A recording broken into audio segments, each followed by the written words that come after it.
You're not high rank enough to snipe me, Ciervo. Don't you know that? Hey, what's up, Kato the Younger? I've missed you guys. Damn, it's been a while. Been a while. It's been a while for a reason, though. It's been a while for a reason. Now I'm back. Now we're gonna do this hardcore again. Hey, what's up, IMOP? I just had like one of the most intense few weeks at work that I've had since I worked in Japan, because their work is always hard because you do it too much and you have to do it so specifically all the time.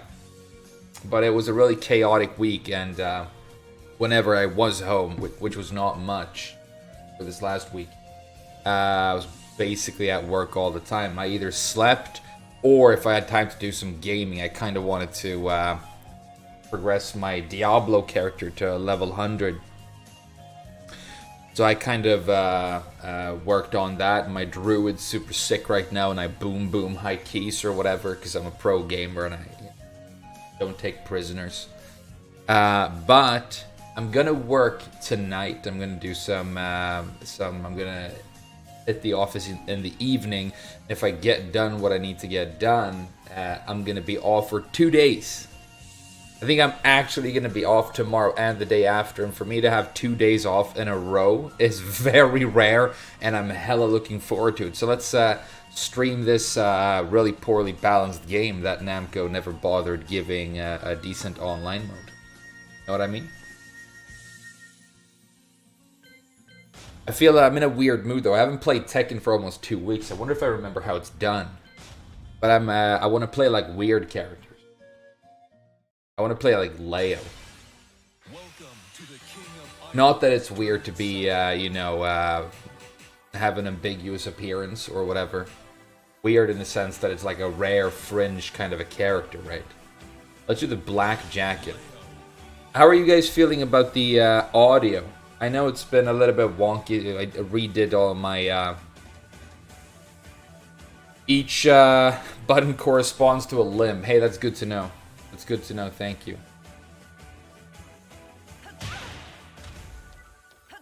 How's the audio? Like the music, the game, and the voice? It's been weird lately. I hope it's better again. Leo has all these cool moves that feel like they have the potential to be really massive stuff. I'm pretty sure this one is like launch punishable, right? It's launch punishable. If it wasn't, this move would be like sick. If it was like -12, I'd use this. It doesn't have as much range as you'd think though. And then you have forward 1+. Check this thing out. See that? It's crazy how good the range is. And it does hella damage at 32. This is the thing, right? All these moves that boom from a range, all of these moves, they always make them 17 frames to impact. And I think my conspiracy theory, I'm 100% sure that I'm right though.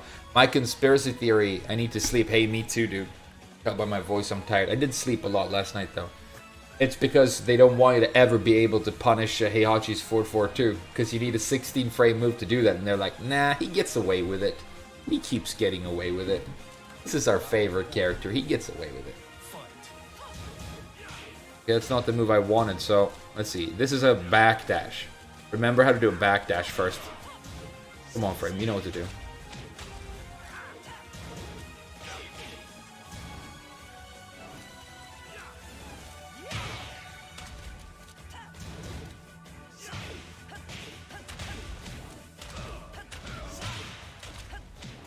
Alright. Ooh! Uksam in the morning? With your coffee? This is why you guys watch me.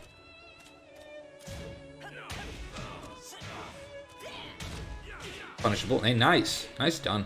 Nice done. I was gonna say good job or nicely done, so I said nice done.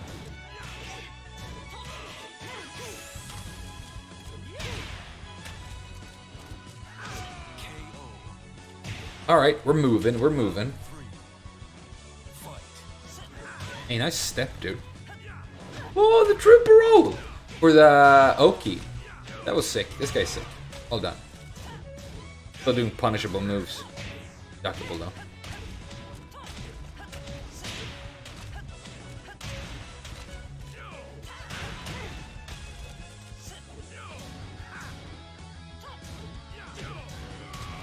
Oh, it didn't reach. See, that didn't reach. Pretty sure I broke it. Pretty sure I broke it.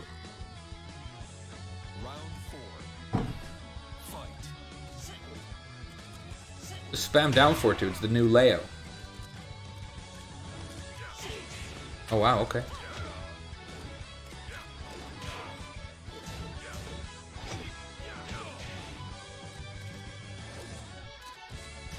It's funny, I've just taken a break for like 2 weeks, and I feel so stale. I feel incredibly stale. Maybe I need to sit further back. Hey, where do you sit when you play Tekken? Do you sit far away or close?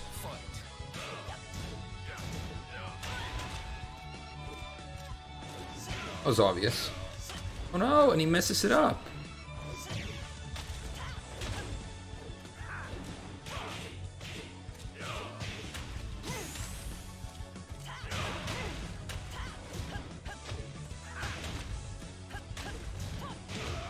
Alright, give me the points. We're back. Have you seen both Trey do it? Okay, a lot of good questions. We're gonna go through these. Big Oppa or Big Shiri? Who's Shiri? I'm into Shiri. I want Big Shiri. I heard she's in the new game. Big Shiri. Big Shiri, she's in the new game. She's the female Gonryu, you know?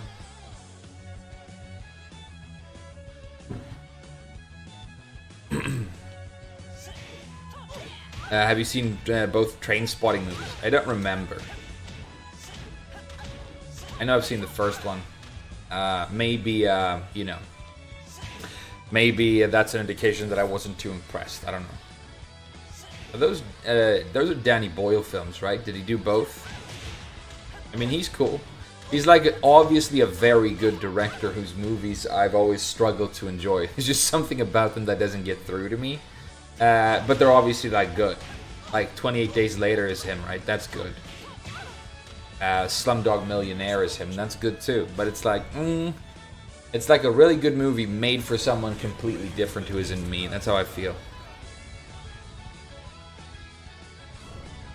Do a stream where you play the characters you hate? Yeah, I mean, I'm gonna do that. But then again, it's like people are just waiting for me to do the stream where I like learn Brian, right? And I'm just thinking, is it funnier if I just never do and I just keep shitting on him literally for the rest of my life? See, I just laughed. So that is funny. It's funny if I do that. Should I just do that? I mean, okay, I know what I'll do. I know what I'll do, you guys. Let's see what you think about this idea. I'll teach myself Kazuya, and then I'll do real main man cosplay, and I'll do main man cosplay on stream playing Kazuya. Because, I mean, I think last time we played main man, I defeated him, so I think I am officially the real main man now. I'm not gonna be, you know, mean about it. That's why I haven't messaged him to hurry up and change his name. Because I'm the actual main man now. But if you really want the title of being the real main man Sui, I guess I gotta learn Kazuya and then beat him, right?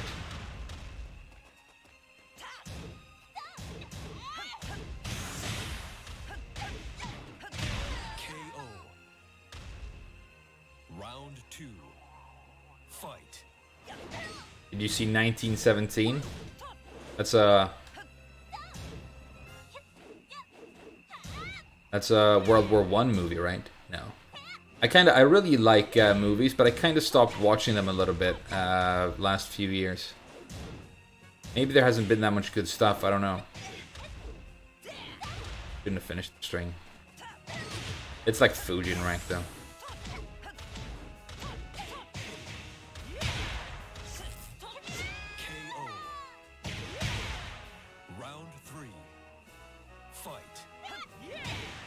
Ooh, the French champagne? That's a sick parry. Hey dude, where do you buy your software? How do you... Tekken players always like amaze me. How is it possible for people to be like so good and bad at the same time all the time? Should have finished that string though. Or is he softwaring these low parries? Because they're starting to look a little bit...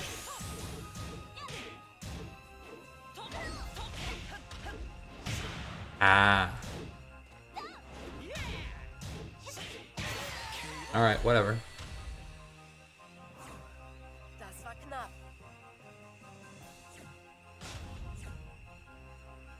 Glad you tuned in for the French champagne. Hey, I've had some fat laughs these last few weeks. You know, I really like to laugh, and I have like it's rare, but sometimes something is so funny that I like die. I can laugh for hours, almost literally sometimes. But I was on the phone to because I was working, right? Because I've been working late. I got home at like Diablo 4. I really like it, but it is that thing where for me, Diablo 3, late game Diablo 3, where Diablo 3 is right now, is a much more enjoyable game in my opinion. I haven't seen anybody else say that, but I think it's so true. There's amazing build variety in Diablo 3. Killing stuff is a lot of fun. You can like, you know, do you split farm bounties, and you can target farm like specific pieces, like bring a royal grandeur, and then, you know, you can do and like Legacy and Nightmares is this genius thing that opens up build variety in a completely different way, and pushing rifts is fun, and the leaderboards are fun, right? So I mean, and then you play Diablo 4 and it looks better and it's new, but it doesn't have the thing where you can just jump in and do the thing that you do, where you find stuff all the time. You know, after level 80 now that I'm only finding, like, I'm not finding upgrades anymore because I'm completely kitted out already. You know, and then there's not really anything to push. Nightmare Dungeons don't have that same like sense of progression as you're pushing that Greater Rifts did. So I'm just really looking forward to Season 1. I think I'm going to keep playing the Druid. The one thing I really want to do that I haven't done yet is that because I'm playing Pulverize. Hey, what's up, Morty? Sorry, I've been at work and stuff, but I'm back, you know? Come on, Brian Main. You know I talk shit about you guys. It's time to reclaim your honor. Kick my ass. For truth and justice, okay? There you go. The one thing I haven't done is I haven't built Stormclaw Druid, and I haven't built Wolfnado Druid. And Wolfnado Druid, I think, might be like the single most powerful build in the game right now. I forgot what my rage drive is. Rage art. I could have done either, and I am rusty. Yeah, handshake kick.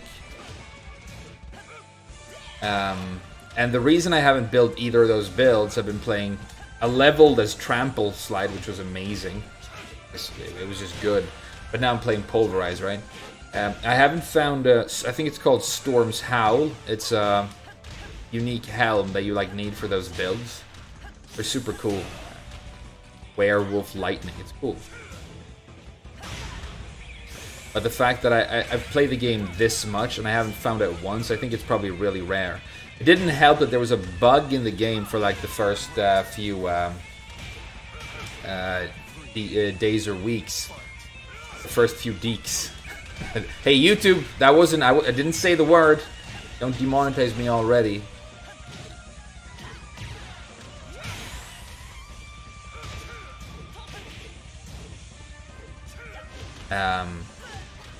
There was a thing where Druid, because of like a complete bug, had the ability to find barbarian uniques that we weren't supposed to be able to find. And I found some great barbarian uniques, like big weapons and stuff.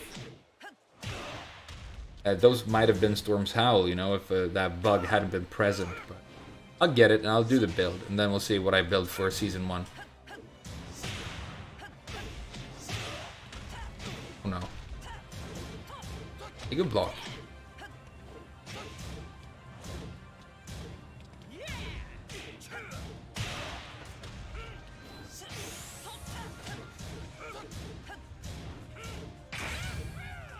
Ditch. Hatchet kick. What was he saying before that, man? You guys are confusing me. Stop asking questions. That move's good, huh? That move's good. She.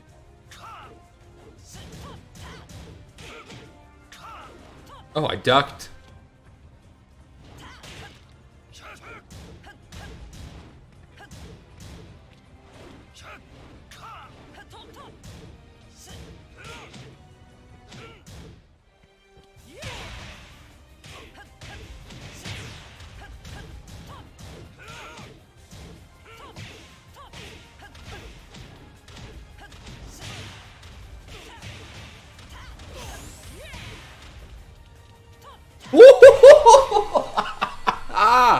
Uksa. Hey, good work, Brian boy. You want to try again? Get ready for the next battle. What was I saying? Yeah, you know, whatever. Doesn't matter what I was saying. Oh yeah, I was at work. I got home late at like 3 a.m. And my girlfriend is in Japan right now with her family, right? So it's perfect because of the time difference. I can call her when I get home. Should have stomped.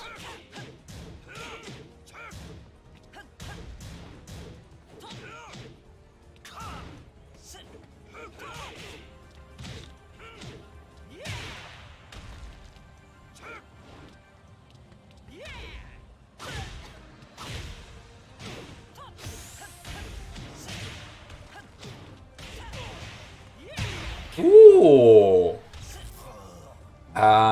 So I call her, right? And she's sitting on the floor at home, as they do. Hey, don't demonetize me. It's not racist, okay? They do sit on the floor. I sat on the floor. I learned how to play Tekken 7 sitting on the floor of my apartment, okay? I was sitting on the floor all the time. I had a little cushion, but that was it. And that's why I was making fun of gaming chairs, because I was kicking ass and I was sitting on the fucking floor. Why would you want a gaming chair, you know? So I get home and I call her, and we're just talking normally, and then all of a sudden she goes, huh? Huh? Huh? And she starts getting, like, obviously very distressed, and then she screams, and I've almost never heard her scream. I mean, we've been together for years, but I don't think I've ever heard her, like, really scream. I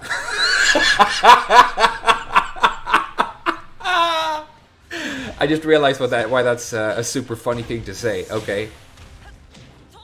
Not in that way. Not in that way, okay? I do fine. I do fine. Man, I'm so glad I decided to stream today. The jokes just keep on coming. But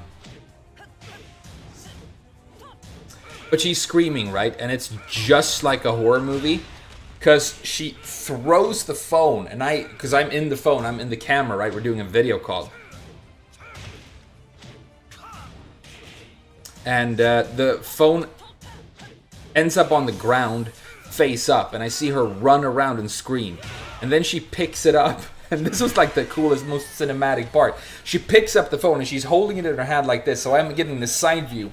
She's running. She's just legging it through the house, running as fast as she can.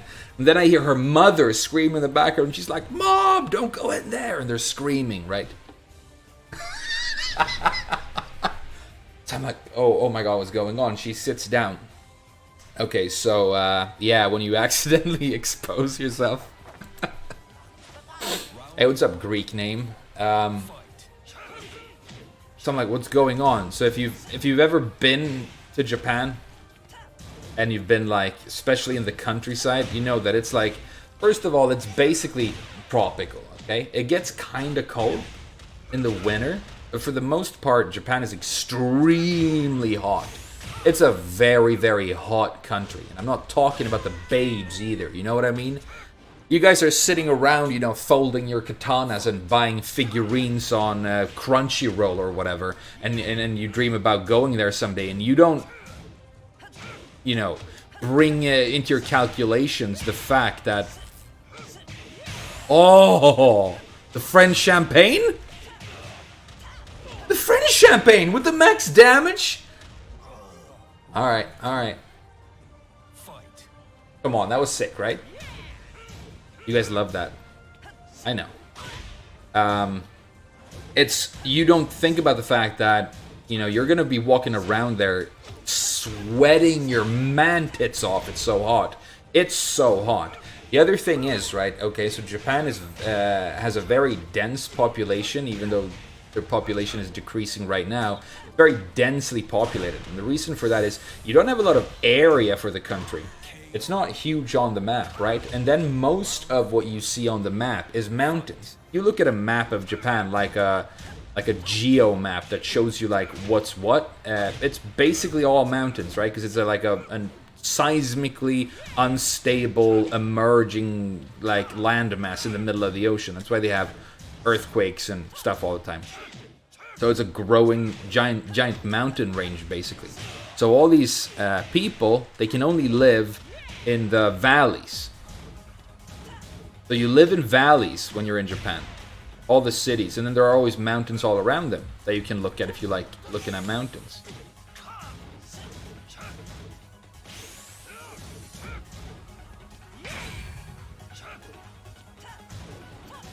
Good block. Very good block. So it's super hot, right? Come to Thailand, yeah, I know. But honestly, Thailand in like when it's really hot and humid. Japan in the summer is like that. It's like being in Thailand.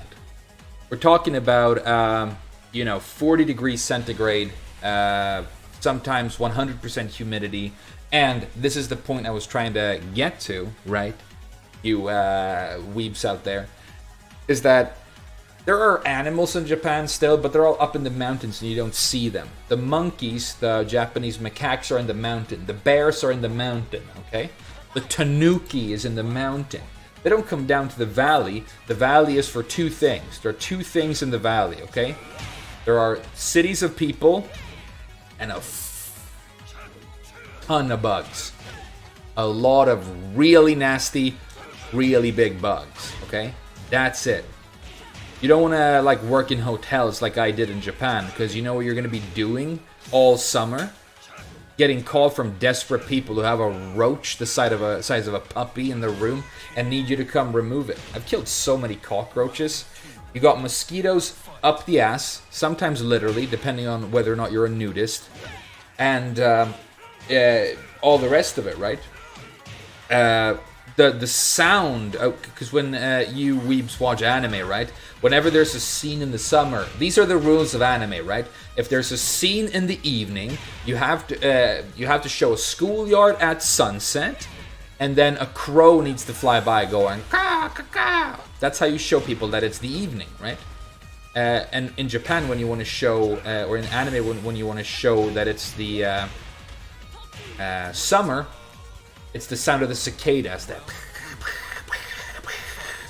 That noise of like cicadas, it's so loud and so constant. Like if you're in the city, you will hear it. It starts early in the morning. And it's like, it sounds exactly like when somebody starts a sprinkler system to water their lawn. It goes, and then it gets faster and faster, and then it goes, and then it's on for the rest of the day. And it's so loud. But if you go out into the countryside, if you're like next to a highway where there's like a bamboo forest, it's so loud. I've been like at a rest stop when I was going out to meet some friends in the countryside, where the cicadas all around were so loud that we couldn't talk to each other on the road next to the car because it was too loud.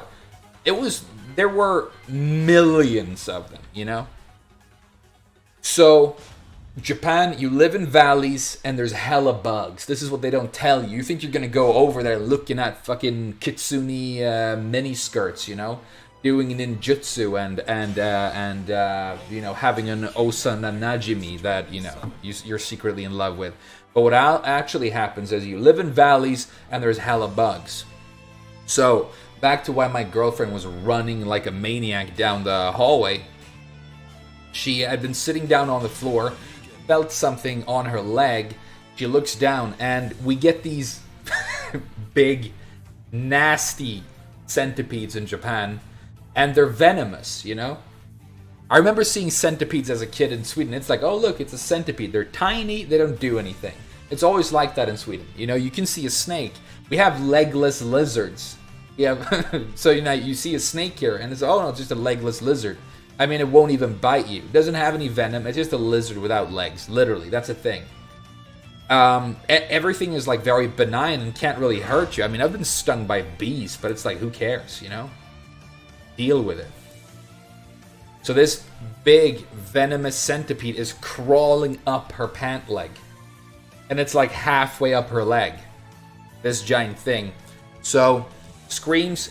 I mean, Don't know how she managed to not get bitten, and it runs away. And then I watched for like 15 minutes as my girlfriend, her mom, and her sister chase this thing and search for this thing across the house because they need to find it and kill it, right? They don't want it in there.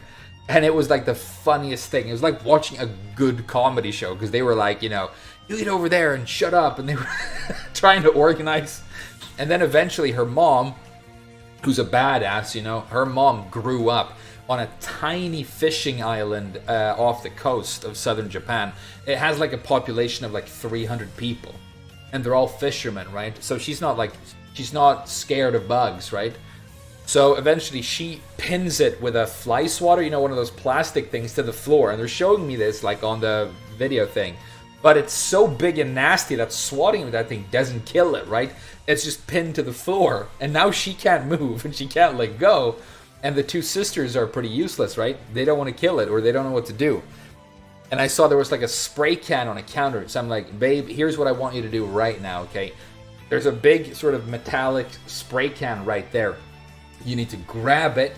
You need to go over to where your mom has pinned the thing. You're going to put the spray can on top of the fly swatter. And you're just going to push.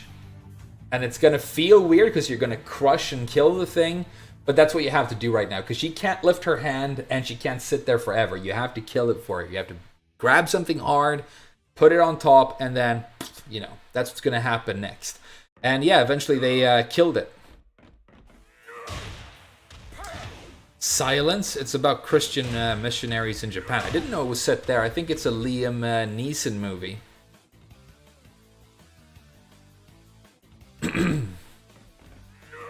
And I think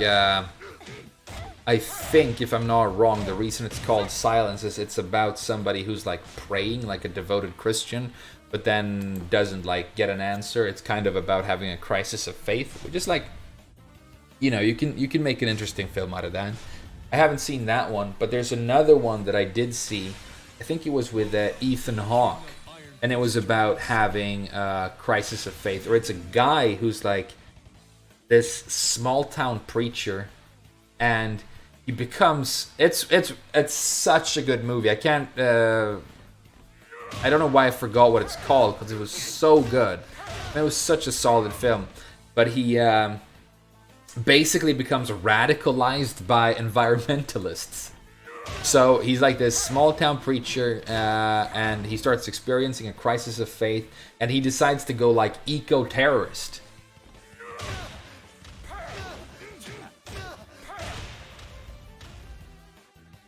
Anybody remember what that's called? It's such a good movie. I'm pretty sure it's Ethan Hawke. Get ready for the next battle.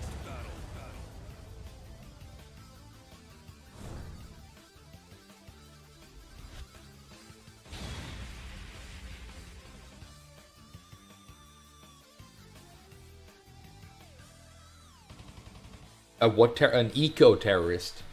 What did you think I said? Like an ecological terror, like somebody who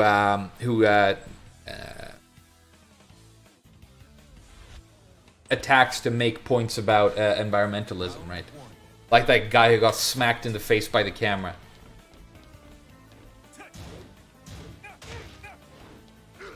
Damn, Claudio, unbeatable character. Claudio, unbeatable character. This is like a top 3 character, by the way.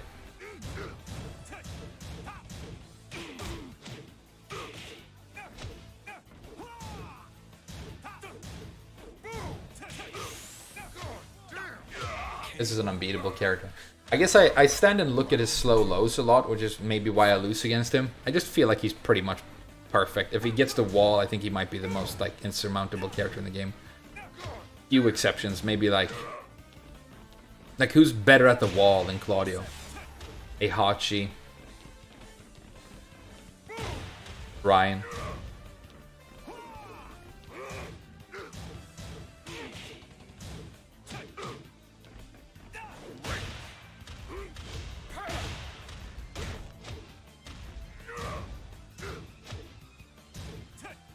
Easy peasy lemon squeeze.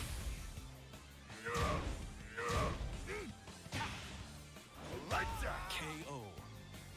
Just bully him with the bat, you know. 3.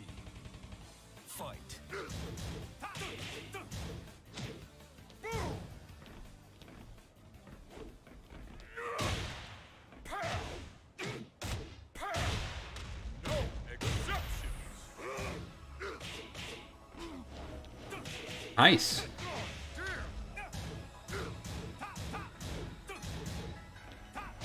Oh, wow. Okay. Damn. He's a monster at the wall. Everything is a safe homing move. Oh, it killed! It actually killed. That move has broken damage. While running through from Claudio has very broken damage. It would be a very broken move if it did 20. It does 40.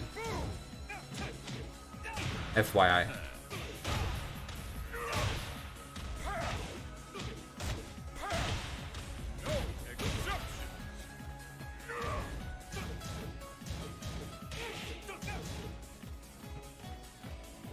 I gotta low parry him. Guessing this is how that's how this ends. That was gonna be it. You saw I was a little bit late. Nice. Okay. Hey, cool conversion. Your character's a broken mess. I hate you. Your character's a very, very broken mess, and I hate you. I wonder why I can't beat Claudio. I think it's something about me as a player. First Reformed. Yeah, that's it. That's it. Good film. I was on a shitty train journey in Japan. I mean, it was nice. I had a very weird night the night before. And I was on a train journey home, and I was thinking... This was right around Evo Japan. That's not why I was on the train, though. Or was it? Never mind. And I just wanted to watch like some good movies. And I saw some really good dark movies in a row. I watched first Reformed, then I watched The Favorite, and then and then it was like a Dave Eggers movie. Like I think The Lighthouse might have been. So it was like you show up to your location, and you're all like, and you have these dark thoughts because of the dark movies that you've been enjoying. Broken move. Very broken move, 4 for 1.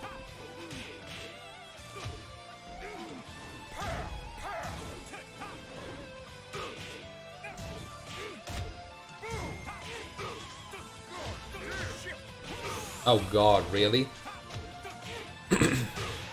One of the worst additions to this game is Claudio's down 2-2. I know you can react to and block the second hit.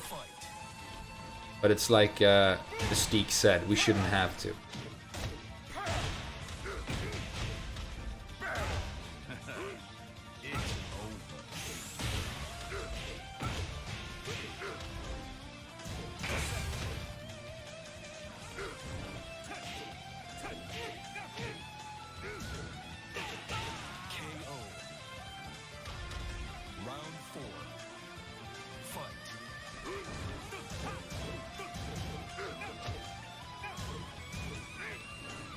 Oh, I'm playing terribly. But my opponent's character is unbeatable, so, you know. That's my excuse.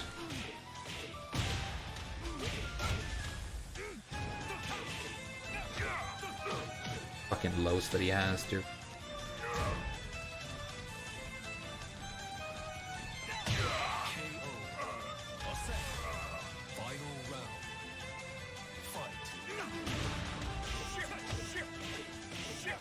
I remember why I didn't play this game for 2 weeks.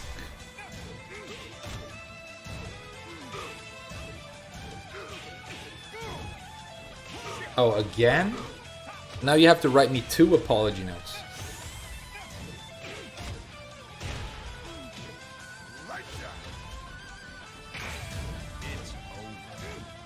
Good duck. That was nicely done. He deserved it at the end. I mean, his character pick disqualifies him as a Tekken player from the get-go. But he actually did something at the end of the last round right there, so that's good. Ah. I wish Claudio didn't exist. You guys want to play the only character I get to play in Tekken 8 because all the other ones are lame? I didn't see the Northman, no. Do I like this video game? It's not like that, Onion. I mean, you can ask, and it's not about me, you can ask any Tekken player, whether they, like people who play this game a lot, whether they like the game. And I think every single person will say that it's not that simple, and it's not an issue of liking it or not liking it. I occasionally love it so much, and I have a lot of fond memories and emotional like connections to it. I've been through stuff that relate to this game, and I care about being good at it. Doesn't mean that, you know, they haven't made so many bad choices with the way they've constructed it that every single time I try and enjoy it, it's a bittersweet thing. It's a very, very bittersweet thing. People compare being a Tekken player to being in an abusive relationship. People compare it to a marriage. People compare it to having a job or to having an addiction. People compare it to all those things. But what it isn't, what it definitely isn't, is come home, sit down, relax, play some video games, and enjoy it. Because, you know, that's Diablo. Diablo is you turn it on. Oh, there's a hell type. Let's go. Boom. Whack some monsters. Diablo 4 is too easy, by the way. I wish it were harder. But that's why we play Tekken, right? We play this game because it's hard, so we care about winning.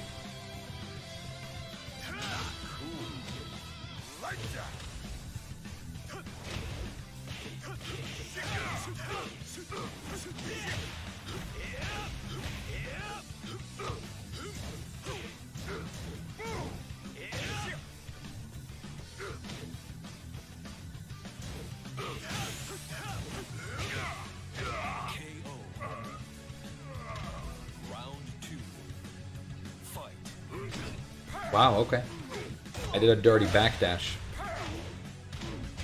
I'm thinking about the fact that, like, the reason that got me, even though I was holding back, or I was doing a backdash, which meant I was supposed to be holding back. Do you guys know about that? Do people still talk about, like, the one level above, like, surface level Tekken mechanics anymore? I don't feel like they do. It's all about, like, this move is good, do this move. But I you know, I see. It's not really necessary to play the game anymore, I guess. Like, very few people. Okay, like, what's an example of in the game right now? There are probably a couple where you have to do instant while standing. You know, that was like super necessary in Tag 2, as I recall, anyway.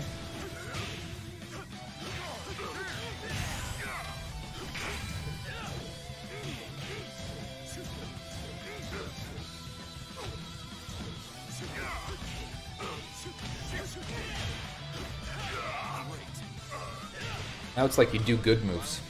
Maybe you move a little bit.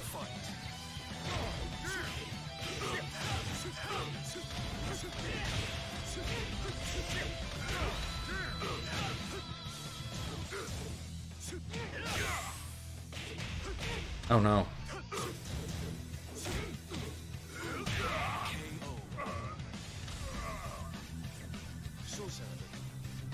What fighting style do you look forward to in Tekken 8?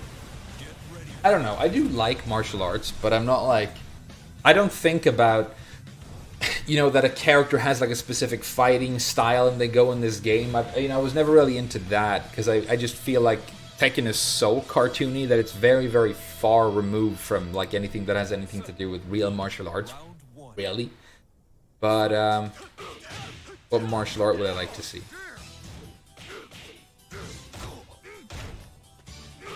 Maybe less like vague dancing styles. Like, we have characters that fight using a combination of, like, you know, gymnastics and ballet. We have a couple of those.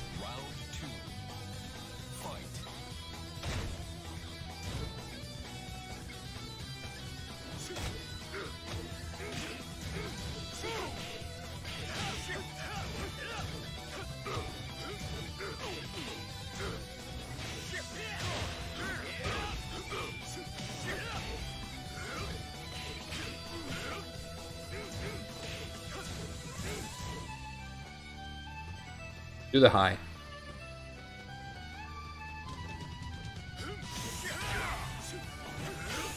Nice, okay. Hey, good bait. That was good. That was good. That was good.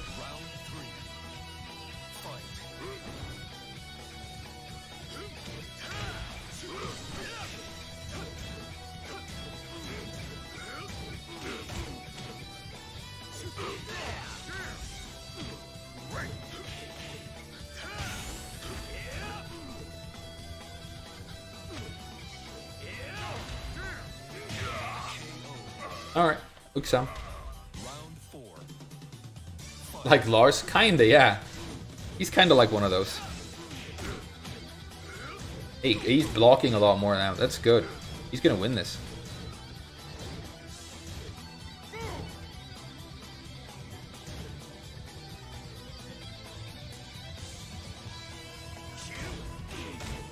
See? He's blocking.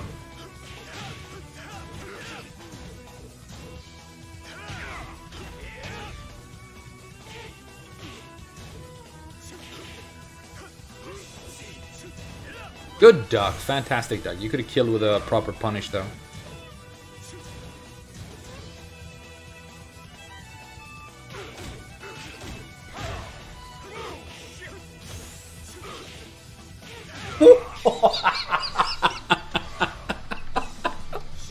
What if I do lows, though? I mean, you're doing really well, and I'm gonna let you finish, but what if I do lows, though?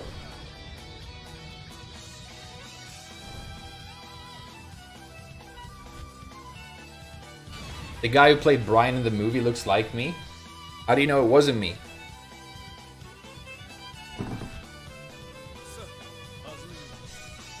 Round 1. Fight.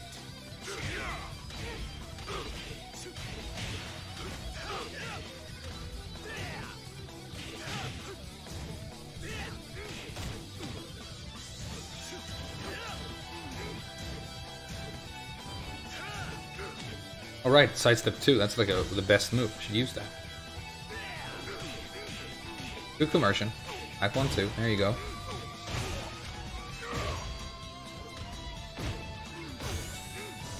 Damn, that's got more tracking than I thought.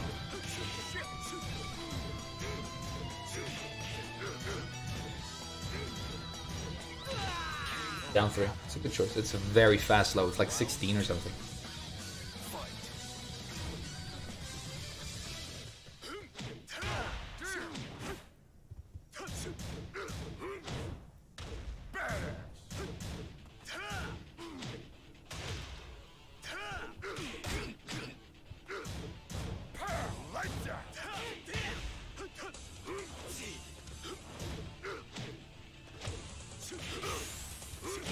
Oh, he got it. He still got it after the trade.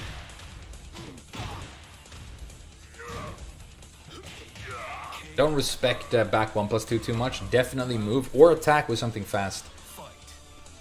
Not as plus as you think. I mean, if he goes straight into jabs, then you're in trouble because it is plus. But if he does 2 in a row, don't respect it. That's how he wins.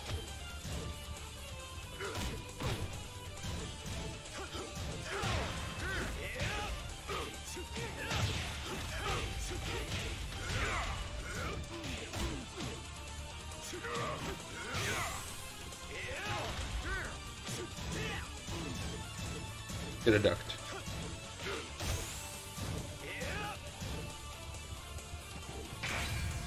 Whoa! The French champagne.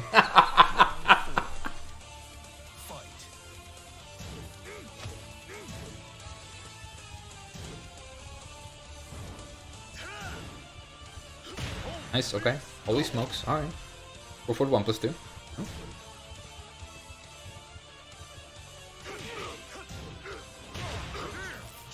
Ooh, the sidestep as well.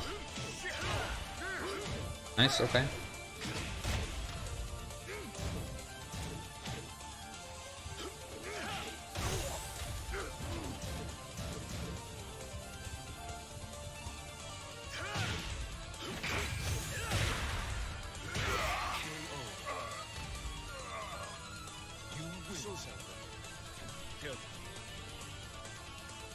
I'm glad I streamed today. I'm having a lot of fun.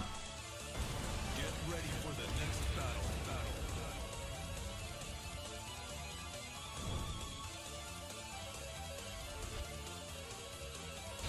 It's going to be interesting to see if YouTube let me have any kind of monetization on this. Because I'm playing like generic video game music, which I think is kind of fine if it's from an old game. But I've said the F word twice, but only twice. I think that's pretty good for like you know, several hour stream. Round 1. Fight.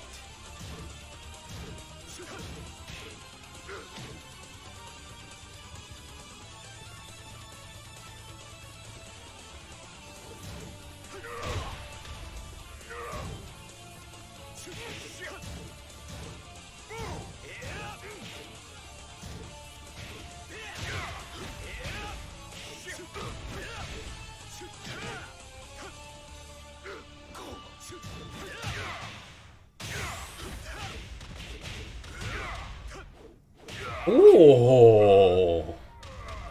Round 2. Fight.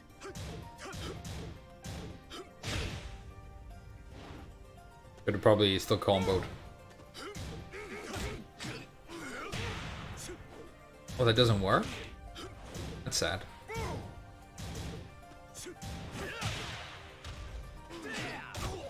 1-2. Nice. Scored 3-2. Nice. Exactly the conversion I would have done. Good. That was nice.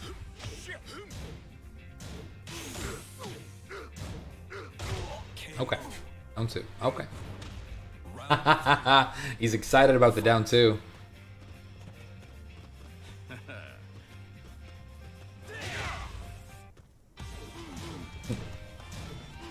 All according to Keikaku, huh? With the stance.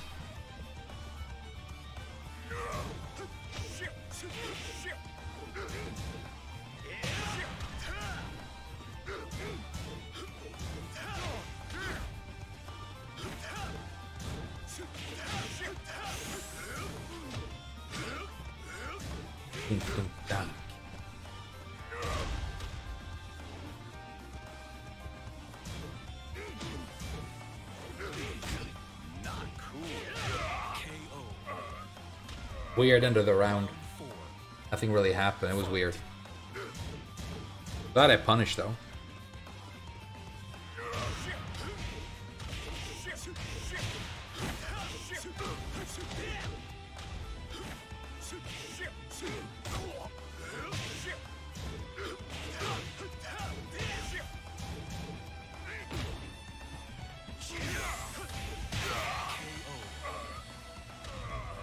Arc Blast. It's the signature move of Lars, but he is Trashu, or Trashi. Hey, what's up, RDG? What's up, everybody? Raven Pines and Demon Knight. We got OGs showing up, even though I haven't streamed in a while, which is, very pleasing.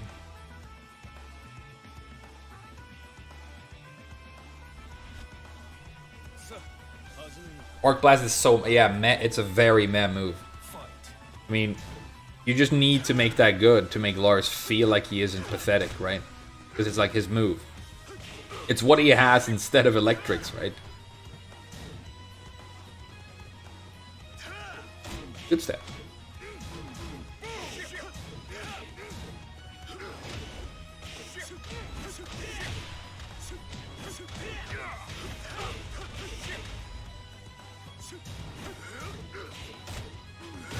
Oh, that reaches, huh? Okay. Nice back 3. I never used back 3. I've like never used it. You get a like 55 damage or something on counter hit, by the way. For hitting with that thing.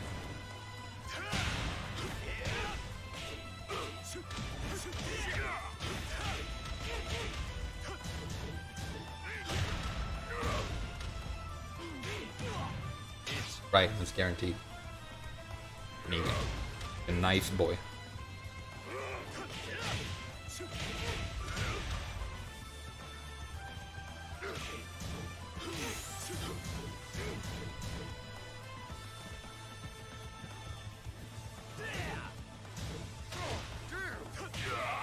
Okay.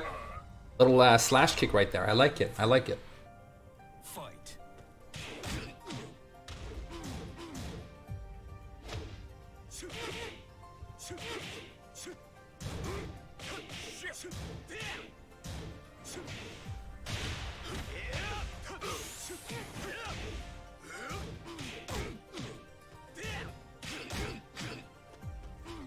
Okay, okay. Yeah, sure.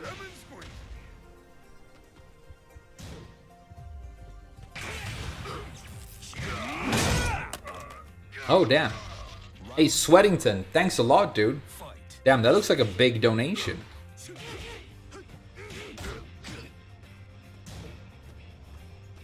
I want to hit him with a lightning screw. I haven't done any lightning screw today.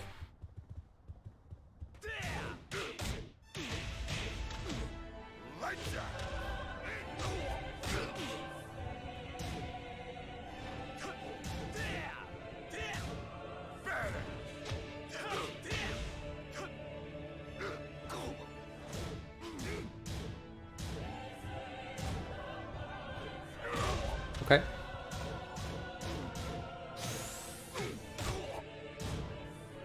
Nice. Okay. Hey, Sweatington, thank you so much. I'm gonna get him. I'm gonna get him. Don't worry. I'm motivated. Boom, bam. Oh, that's so nice.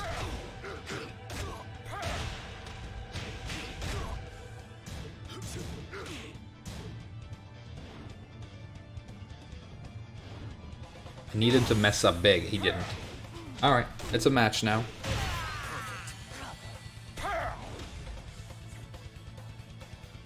Oh, it's Kroner? Damn, that's a huge donation. Hey, Sweatington, thanks. Shoutouts to Norway. Norway is like, if you haven't heard of it, it's this little thing attached to the west coast of Sweden where they make the fjords. The way they speak is ridiculous, though. Like, when I have to speak to Norwegian people, they understand me fine. Because Swedish and Norwegian are very close. But they understand me fine. They go, and I don't know what's going on. And like, I want you to keep in mind the fact that, I mean, I've taught myself how to speak several foreign languages, and I could, like, I'm the kind of person where when I travel, if I end up in like a little village where nobody speaks the language or English, and I don't speak the language, I should say, I will like manage to communicate somehow, you know, if I have to. But when somebody starts speaking a language that is almost identical to my own, like, mother tongue, I'm screwed.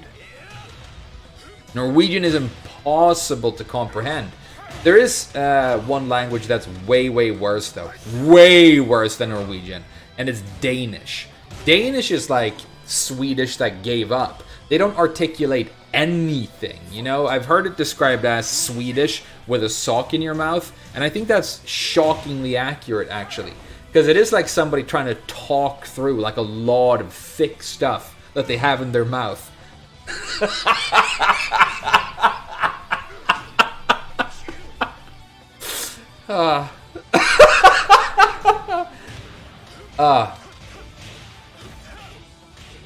Messed up the combo because I was laughing too hard. Okay. Because Norwegian is but Danish is just I mean, I can't even do it. It's horrible to be subjected to, and I'm sorry, Denmark, but I mean the way.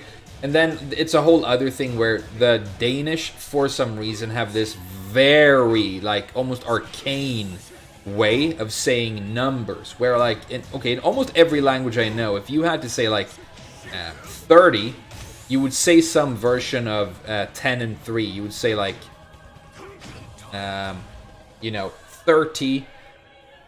In Japanese, it's sanju, so it's 310, right? 3 tens. In Denmark, they do it in this weird way. Where, I mean, I can't even explain it, because even though I've sat down with my brain and tried to, like, teach myself how the Danes do numbers, like, several times throughout my life, it's incomprehensible, okay? It really is. So, and then they think that we sound silly because we over-articulate. And a lot of people say that Swedish sounds a little bit like singing because it's ah, pa, pa, pa, pa, pa, pa. It's all up and we go from like consonants and we just ride the vowel really high for the most part, right? But the thing about us over-articulating is probably you end up with Danes being able to understand us fine because we're making distinguishable noises, okay? We're not making one melded together long groan, which is, I mean, pretty good description of the Danish language in my opinion. So they understand us fine. Isn't that just proof that it's a little bit better to actually say words when you're trying to speak? Maybe not.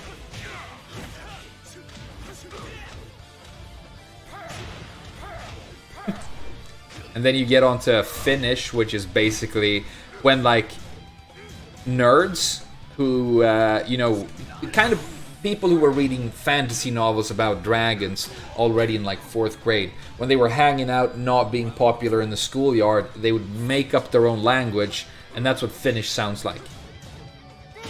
That's what Finnish sounds like. It sounds like a made-up language. Like, whenever somebody speaks Finnish near me, I can't understand what they're saying, but it's mostly because I'm trying to figure out whether or not they're joking.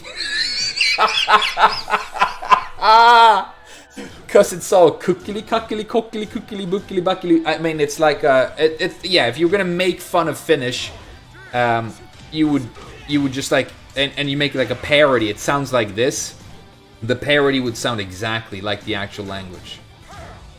And I don't even like Swedish. It sounds like I'm being like, the Swedish language master racing over here. I really don't like Swedish that much. It's a beautiful language in some ways. I think poetry works in Swedish, but songs, like other kind of like lyrical writing, I think is very awkward in Swedish. And also trying to have like conversations about complex emotional concepts or trying to explain yourself like I'm doing right now. I'm like trying to explain something that I'm thinking with words, and the fact that I'm doing that in English is giving me an enormous toolkit of fantastically useful words, and there's all this nuance, and it's amazing. Hey, good punish frame. But in Swedish, I feel very limited because there are just fewer words. I feel I'm boxed in. Maybe I'm just crap at my own language. That could be it, but you know.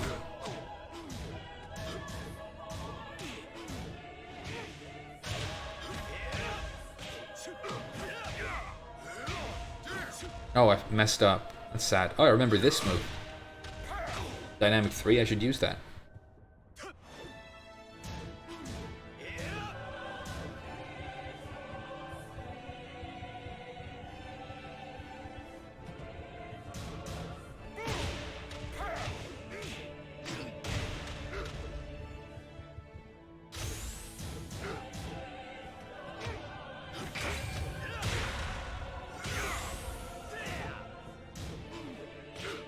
Nice. He got me. Hey, what's up? Oh, damn. Another generous donation. Michaelius Acapello. As a Dane, I can confirm we don't understand other Danish dialects. Is that true? Do I like Mandarin? Yeah, I think I really like Mandarin. Hey, thanks a lot for the amazing donations, guys. I like Mandarin, but it's like when I worked in Chinese companies with my Chinese colleagues, it sometimes got hard. Damn, I'm killing it with unintentional innuendos today. That's how I'll do it. That's how I'll be funny and still get monetized on YouTube. I have to hide it all.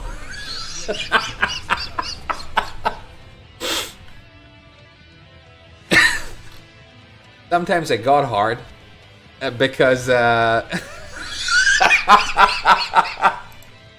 because they would speak to each other and it would sound to me very confrontational. It would sound like fighting. People say that about Italians sometimes, but with most Chinese people I have hung out with, when they're talking, they have a louder tone of voice generally than we do because worrying about noise isn't really something they do as much in their culture, right?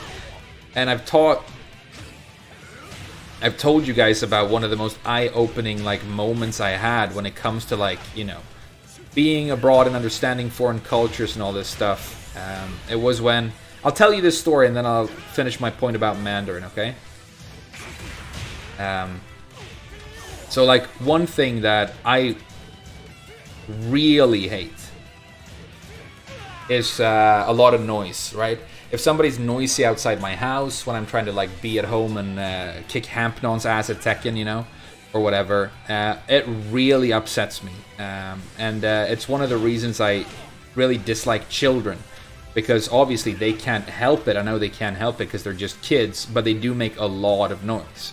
Like a small child who is slightly uncomfortable will cry and scream with an intensity that is like insane.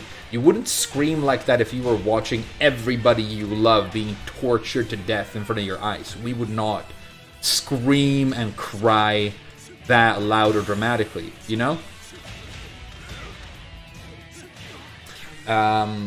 Anyway, so it would be really... because I lived in a building with a bunch of Chinese people, and they would very often be really quite loud at night, just talking, doing stuff, cooking at 1 a.m., stuff like that. And I'm like, damn, that's so annoying. But then I worked with I started working in 2 different Chinese companies, and one of my colleagues who became my friend, he's the guy who sold me PS4 controllers so that I could play Elisa when there was a global shortage of controllers. Do you guys remember that? He said that, man, living in Japan is really stressing me out, dude. And I'm like, yeah, tell me about it. And then he said, like, I can't make any noise and I constantly have to worry about whether or not I'm being loud, even though I'm just in my own house. And I'm like, wow, because his feeling was that when he was at home in his house, if he wanted to, like, listen to music or be loud and just do stuff, where he came from, that wasn't considered odd, and it didn't really bother people as much.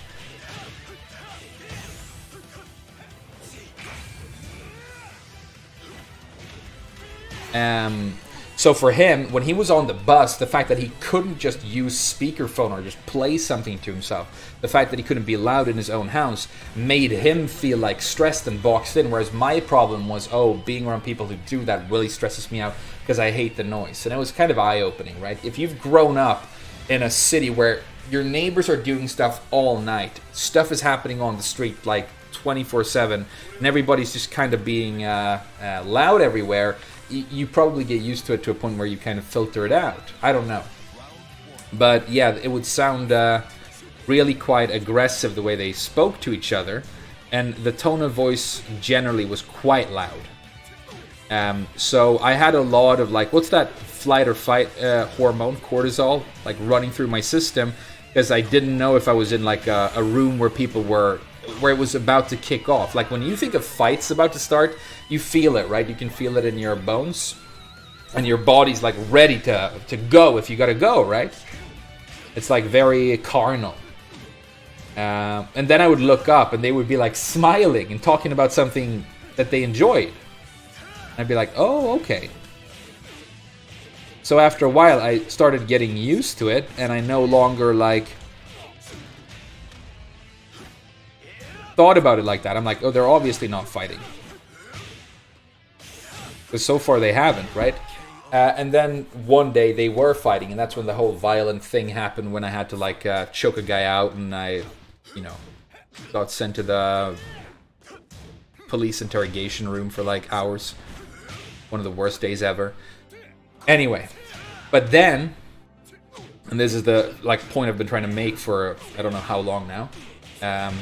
If you listen to Mandarin Chinese spoken not by like a person who's in a room trying to make a point to somebody else in like a loud voice, if you listen to Chinese poetry or even just a period film, like a period drama where like watch Crouching Tiger, Hidden Dragon and listen to what Mandarin sounds like when it's spoken softly with like well-written words, and it's like one of the most, honestly, genuinely one of the most beautiful things to listen to ever.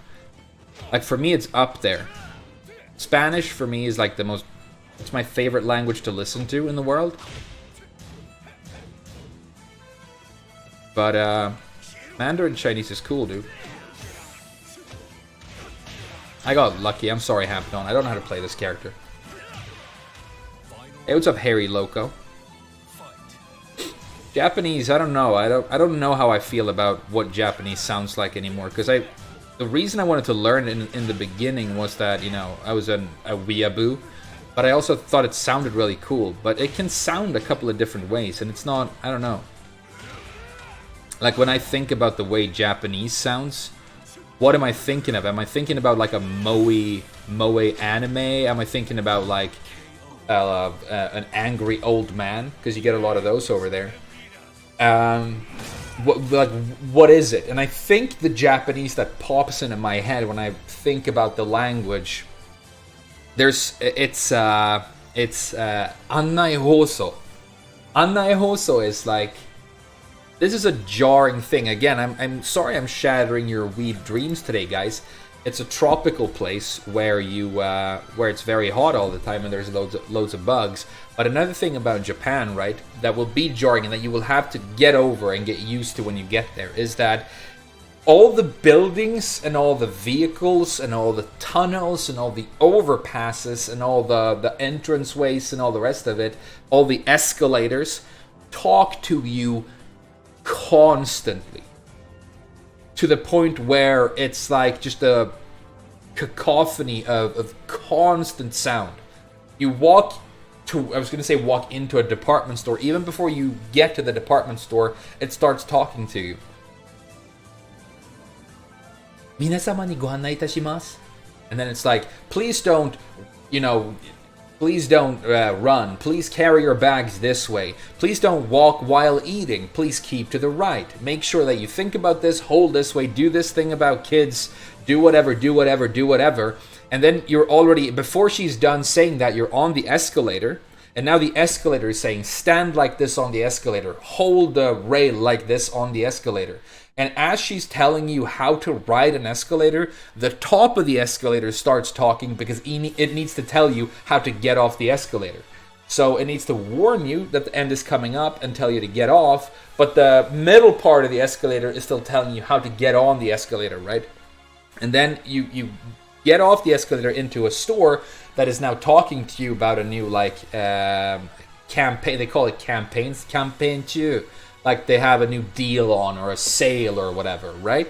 And so you can walk through these station buildings and these department stores or convenience stores or hotels, and I started to go insane. I'm like, oh my god, I've been listening to talking. I'm on my own taking a walk, and I've been listening to talking. Like, and if you get on a train, it's even worse, right? So I mentioned it to like my girlfriend at the time, and she's like, yeah, I never thought about that. You're right. So every time we kept walking, we were like in the city, and every time something like that happened, I would just point it out to her, like, it's talking again. And she's like, damn, you're right. Hampton made me want to play some Miguel. My Miguel is a Ryujin. That's so embarrassing. Let's play Bob. Sounds amazing for blind people. Yeah, I think it's probably very easy to get around as a blind person in Japan compared to some other countries. They have a lot of like, so almost everywhere on the sidewalks, there are these yellow, there's like a line of yellow tiles that have, they have like a certain surface that you can feel with your cane. And then I think it is depending on how many little bumps the thing has, when you do the cane over it, right?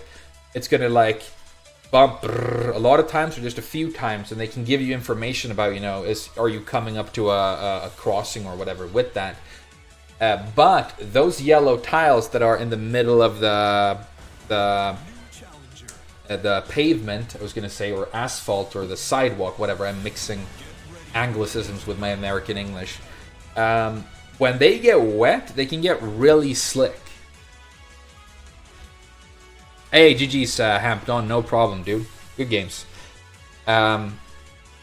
So one time I was heading to the arcade to play Tekken 7, because that's the only way you could play it back then. And my bike, it was raining, and I slid on one of the bumps in the yellow tiles. And I never really wore shoes in Japan. I always just wore sandals, like flip-flops, because again, it's hot. So, jam my foot into the sidewalk to try and stop, and I tore all the skin off my big toe. It just came off. For some reason, like, the skin came off like a sock, but the nail I managed to save. The nail stayed on. One of 2 times I skinned my own toes wearing flip-flops and riding a bike in Japan. It happened twice. And I feel like I'm still playing Lars. I gotta get into the Bobbage right now.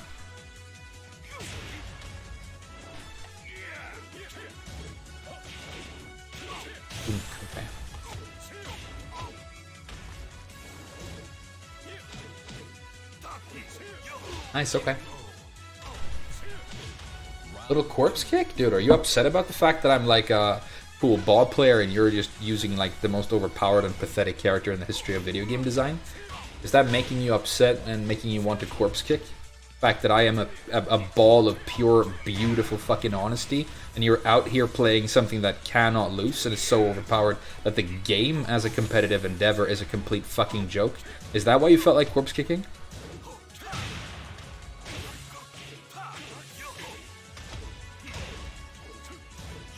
That was so predictable, dude.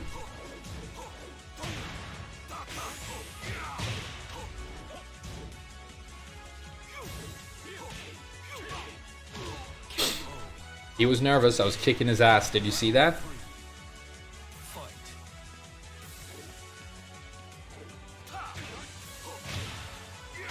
Alright, I remember how to do this now.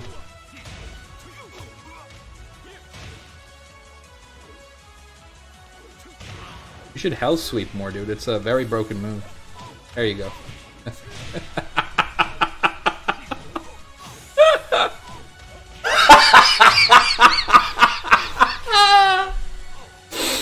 I remember why I love streaming this game.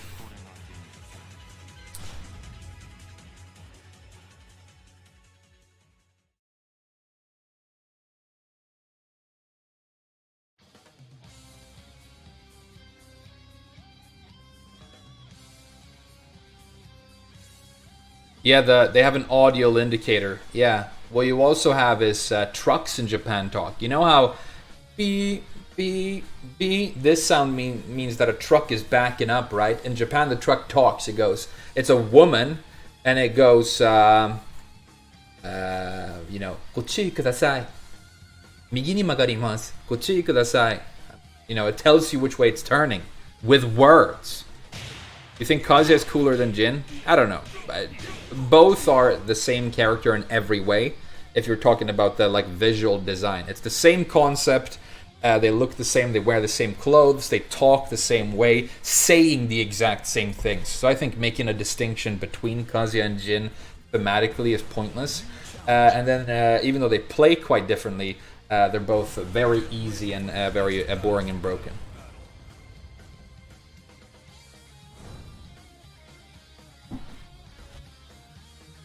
The more I play Tekken, the more I side with Frame.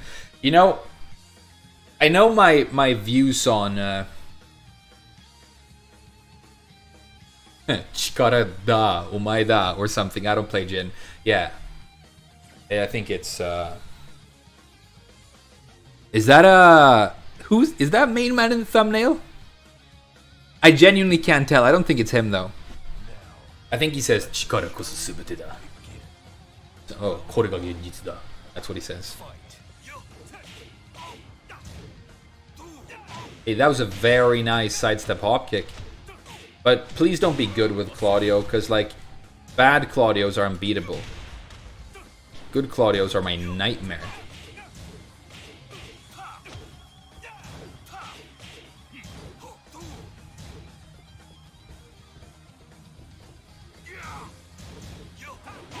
Nice. Okay. So he always sidesteps the same direction. That's good to know. He might be sniping though, so I shouldn't say that because he's going to start walking the other direction and I don't have any homing moves.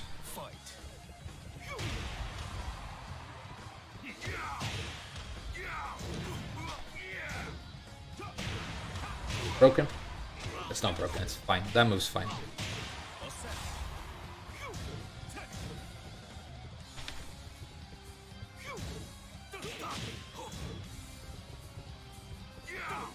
Nice! Damn, this guy's playing Claudio, huh? I ducked. If it would have been a high, I would have won the round, so it was worth it. I was definitely going to die if I didn't duck that, because Claudio is insurmountable at the wall, categorically. Can't be beaten.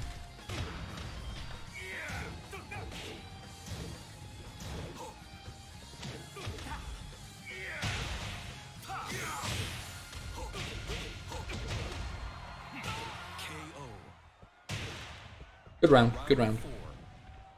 Fight.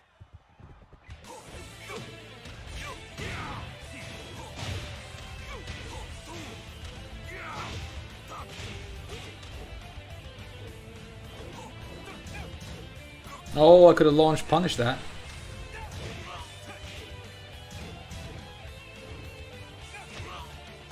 Yeah, homing moves. Don't ever sidestep. It's pointless.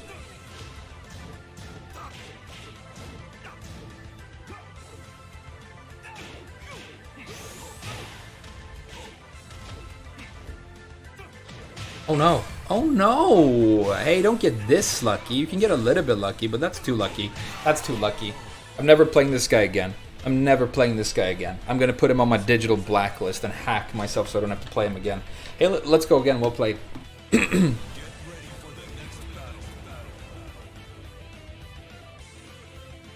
Top 3 most busted characters: Julia, Brian, Kunimitsu. No. No, but they're all good. They're all up there. I'm just trying to remember how to play the game, okay, guys? Don't expect too much of me today. I'll get there.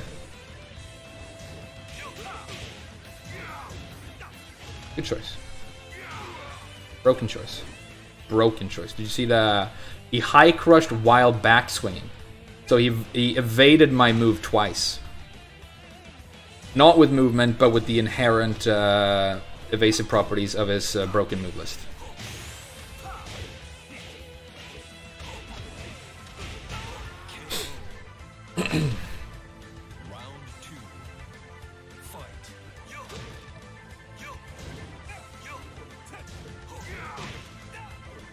Oh, finally!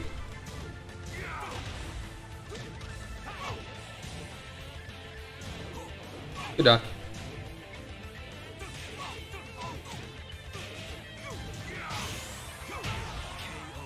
The music's epic and I'm kicking ass? Hell yeah.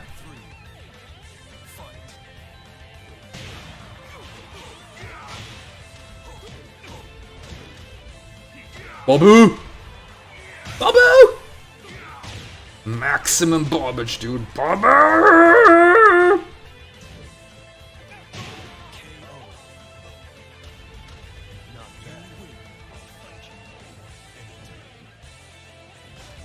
Frame beating a Claudio. Yeah, it happened.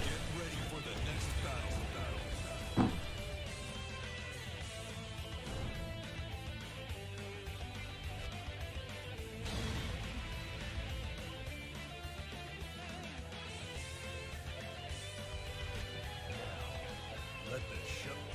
Round 1. Fight.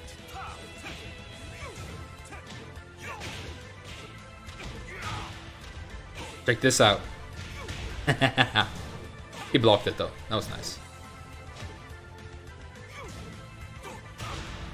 That's broken.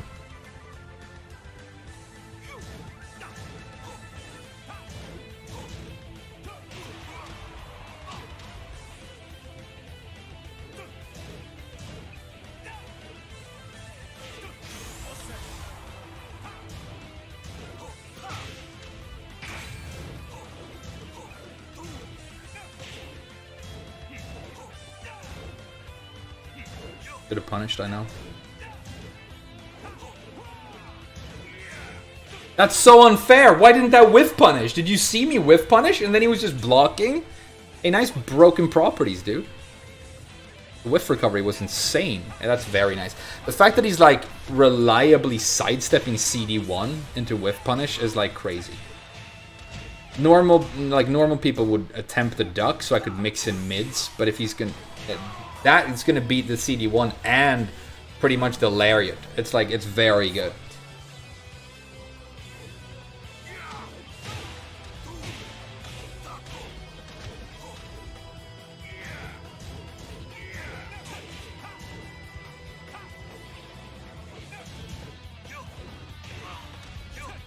Nice. Broken. I mean, so broken. His wall splats, game-ruiningly mega broken. Most broken thing in the game, probably. Claudio at the wall. Claudio doing mids at the wall that are homing and have built-in backswing blows. Built-in backswing blows, push back, homing properties, safe mid, wall splat for death combo. Yeah, it's pretty much as bad as it gets. Never mind, I'll kill him.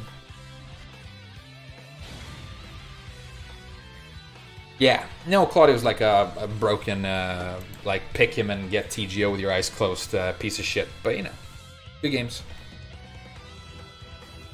He's in the next game. I hope they balance him out. Or like make him cool. That'd be nice. Imagine if Claudio was cool. That'd be sick.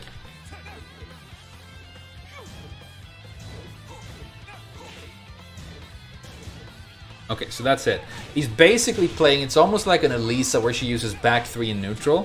But he's using, I guess it's like back, it's not back 2, is it? That move. So he can do whatever the fuck he wants to, whenever the fuck he wants to. Completely safe, it doesn't matter, you know. And then he can mix it with that thing. And he can just do that forever, and it's like a loop. That'll get you Tekken God, apparently. He's good at sidestepping, though.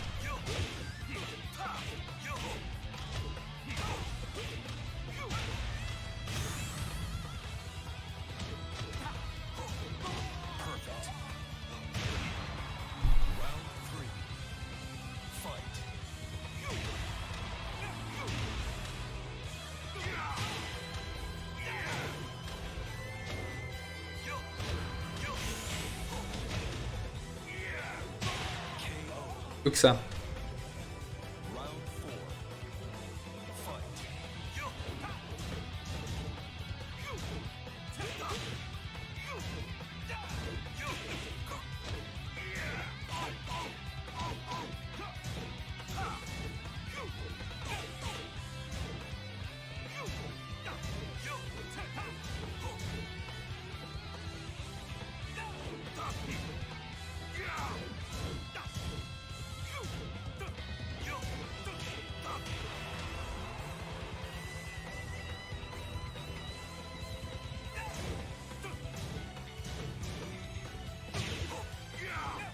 Nice. Nobody ever ducks that.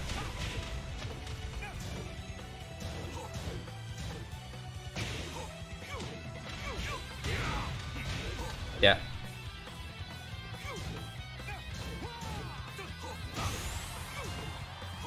Whoa! The backswing blow! Twice! Twice. Should have win quit on his ass after that. Good games.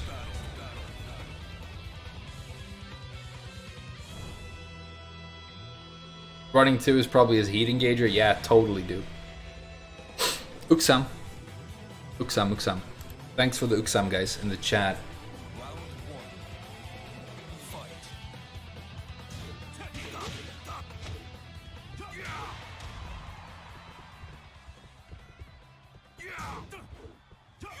Nice, okay. Your only move that you do all the time and never stop.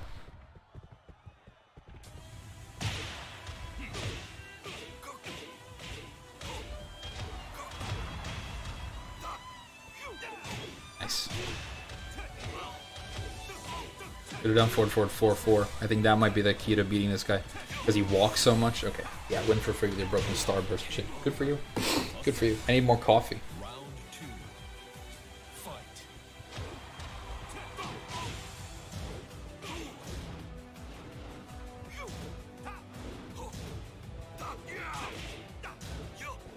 Nice, very nice.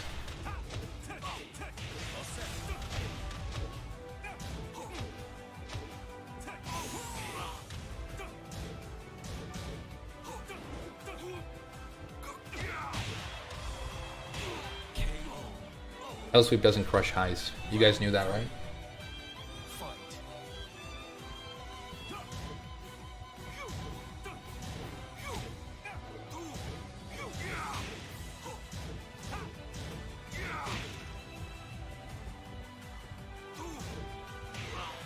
Oh, the range on that thing as well. Oh man, that's the best move.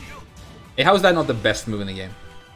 What could you ever even like theoretically do about it? I don't think you can beat or contend with that move in any way, even in theory. In practice, just quit the game the moment you come up against the Claudio. Just quit Tekken forever and never touch it again. It's not worth your time. That move exists. Did you see that move? He spins like a. I mean, it's an annoying move to look at because not only is it game-ruiningly overpowered dog piss, it's also like a very silly and lame looking move. Because he's like spinning around and he's got his little limp hand and you just want to like, you know, find the person who came up with that move and like give them a lesson in game design. And teach them how to play Tekken and stuff. But you know, whatever. Hey, yeah, there you go. Hey, do it 5 more times in this round.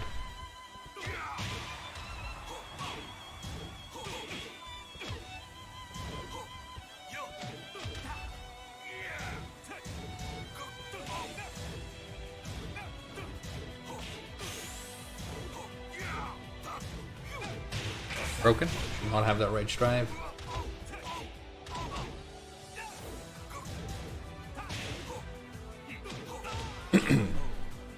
I'm motivated now. I'm gonna beat this guy.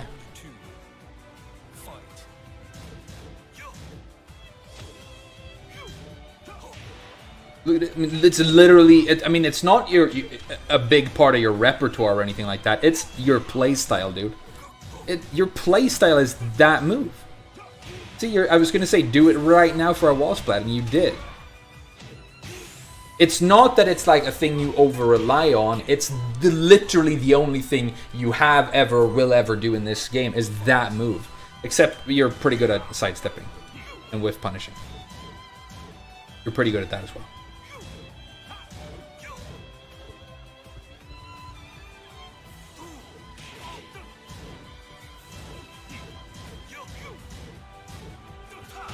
Broken. Should not be guaranteed.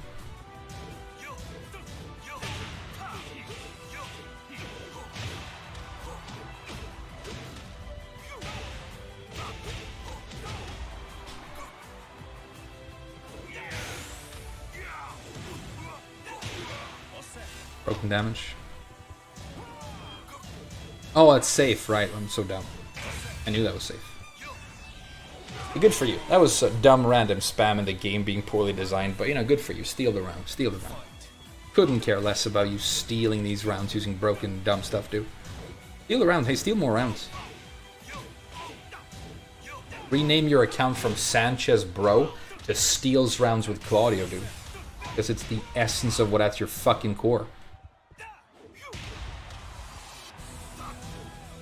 That's a launch punishable move I just did by mistake. Hey, well played, dude. Nicely done.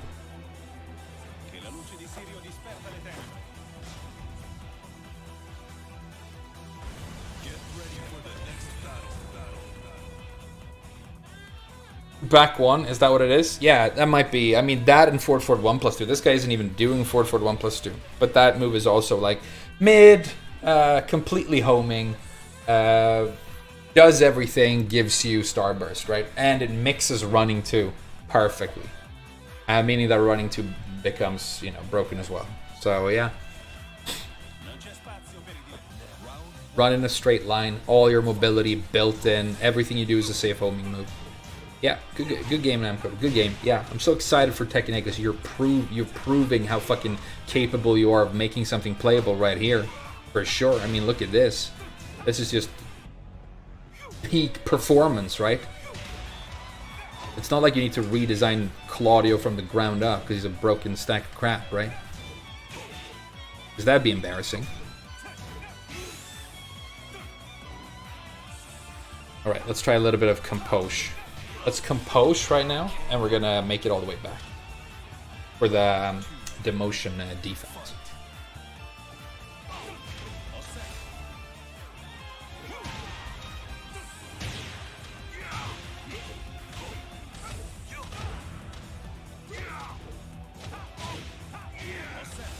He's got Starburst.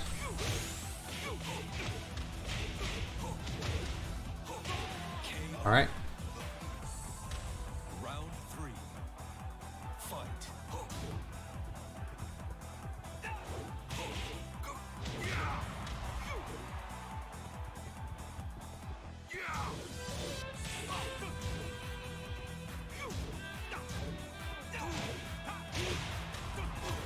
There's no reason for him to even do a hop kick right there. Made no sense.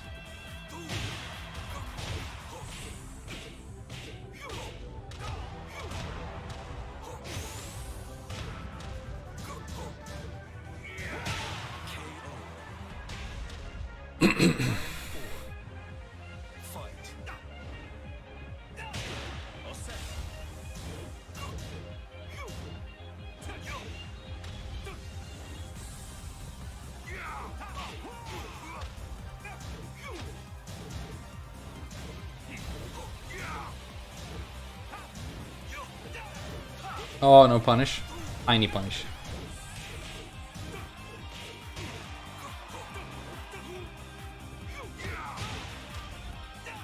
Nice, okay.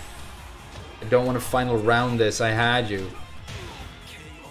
Didn't even hit me, did you see that? That was weird. That's a thing, apparently. Okay, most broken move in the game right there. Now we have Starburst, so nothing can be done. Yeah, 40 damage, should do 20.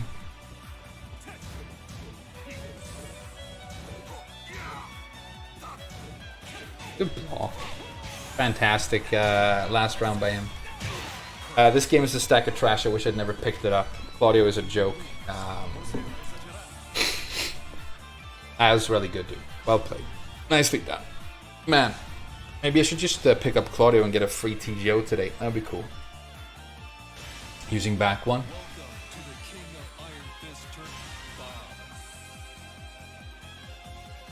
Yeah, I got demoted. It's fine though. I can really feel the fact that I haven't played this game in a couple of weeks. It's but I'm getting there. And also Claudio, like it wouldn't have mattered if I was at the peak of where I've been as a Tekken player. I've never beaten even a shitty Claudio. Because it's not possible.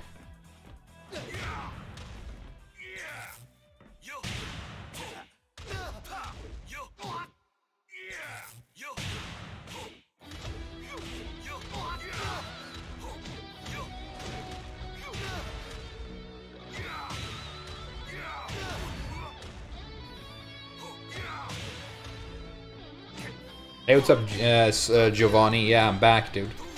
I hope you're doing awesome. I decided to stop playing fake Mishimas and start playing real Mishimas like Bob. You guys want to play Zafina? Let's be OP. I'm just doing it because I feel like if I were Zafina, I would have beat that Claudio.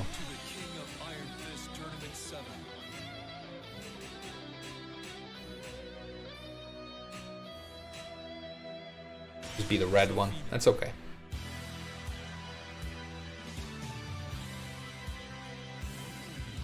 It's good to be back. Thank you. Good to be back. Laughed a lot so far this stream. It's been fun.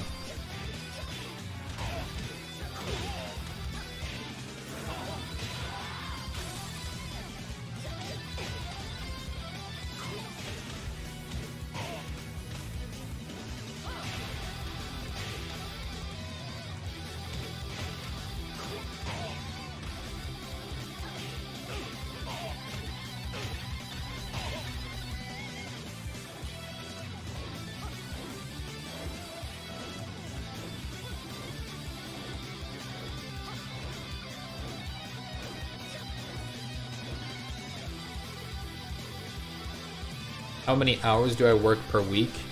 Depends, but last month I worked more than 200 hours, so, you know,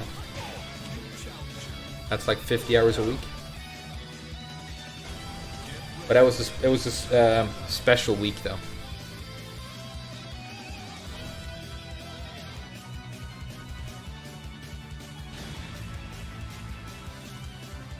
They go support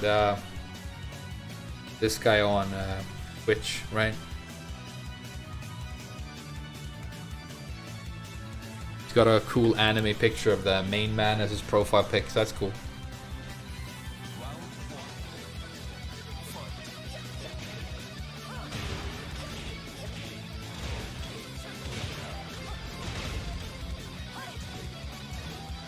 Good duck, very good duck. First try as well. Very nice.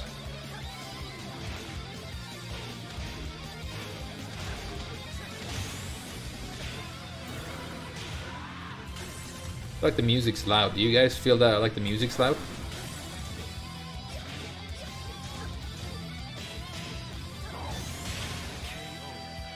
I feel like the music's loud.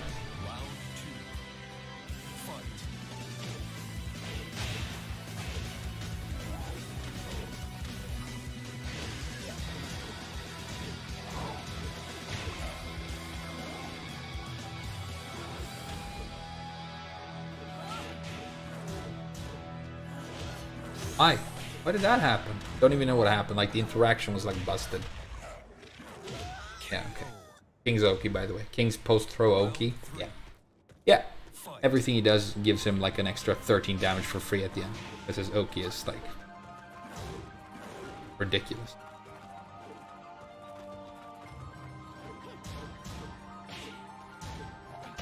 Like, name a move that doesn't give King or Asuka, or sorry, Xiao Yu, a bunch of free damage on the ground. You literally can't. They always get free stuff on the ground. They always get nothing but free stuff on the ground. So their combo damage is busted. Because it's not the real combo damage. Hey, well done.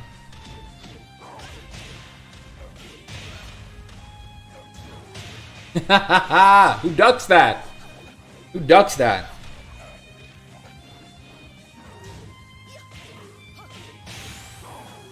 Whatever, dude. I'm gonna fucking deathmatch you, demote you. Let's go. I'm motivated. King is annoying to play against. Nah, he's just like a, you know, he's a gimmick character. Like, he has a bunch of dumb jokes that aren't actually Tekken. But then there's like a really solid, very well-rounded character that does everything underneath all that. So yeah, it's basically poor game design, and he should be hyper-reliant on grappling. He shouldn't have everything and then have grappling. He should have nothing but grappling. That's how you design a grappler character in a fighting game. Is that a just frame? Oh, what YouTube video did you pick up that completely canned strategy from, dude? A nice flowchart, dude.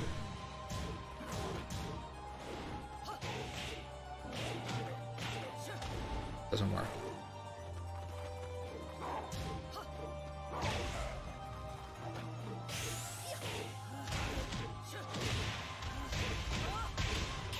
All right.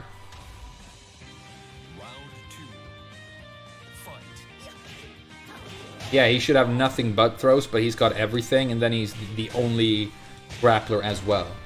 You can't take the best grappling in the game and put it on, like, one of the most all-rounder characters imaginable, right? Because then you haven't designed a grappler.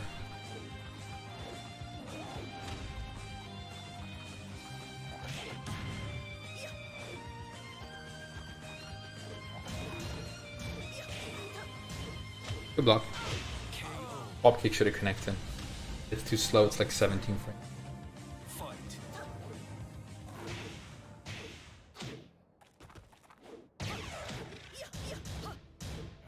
Good punish.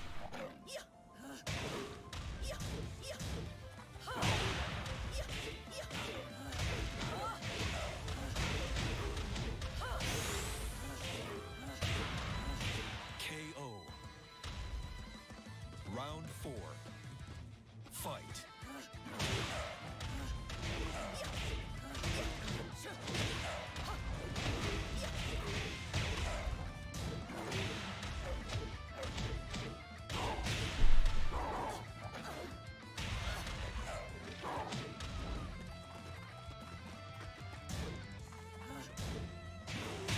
Oh god. How minus is the dumb broken spin move and wall bounce move that they gave King, even though he definitely didn't need it? How minus is that? Because if it isn't launched punishable, this game's trash. Fight.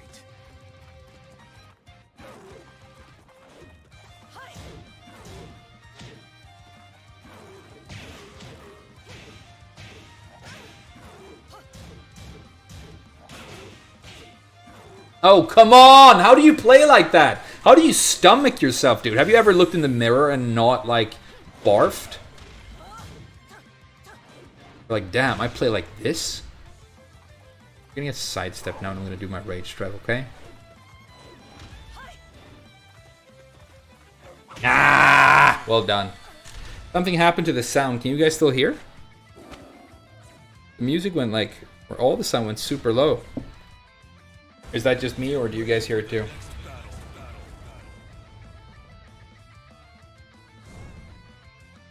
You hear fine? Okay, it's my headphones are breaking.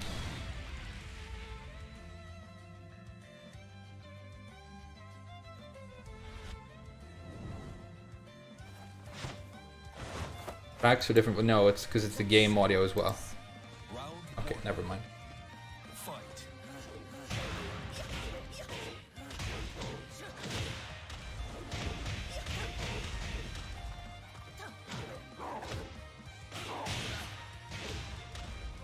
He's mixing his like Shining Wizard well with those mids. He's like doing the thing. He's doing what you do.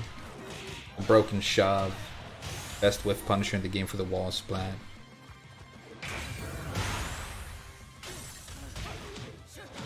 KO. Damn, I hate that the audio got bad. Fight. That's well done. Well done.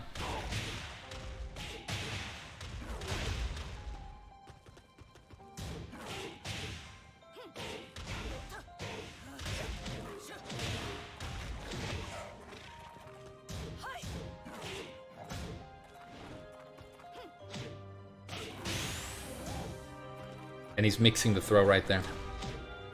That mid.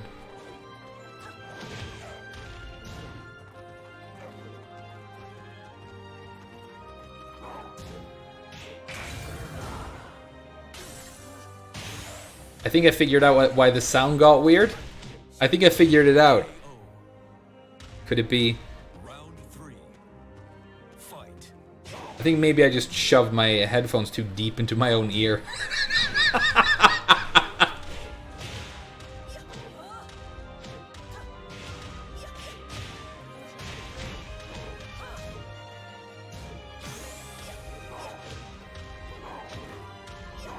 KO.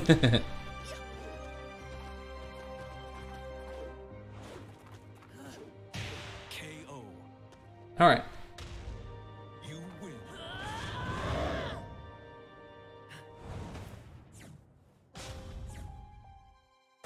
Get ready for the next battle. Have I played Street Fighter 6? No, maybe I should have, you know. But looking at Street Fighter is just, oh, it's so deeply unappealing to look at. It is just, Street Fighter is a very boring and ugly thing to look at. And even though I bet there's like a bunch of reasons it's so popular, the fact that it looks horrible, doesn't look like a fun or deep or like Round one. well-designed interaction between two players at all. There's way too much jumping, way too much projectiles, too many projectiles, way too much talking. It's and spamming, boom, boom, boom, boom, you know, like 5-frame jabs 16 times in a row. It's just, compared to Tekken, like what you're looking at right now, it's a deeply unappealing game to have to look at.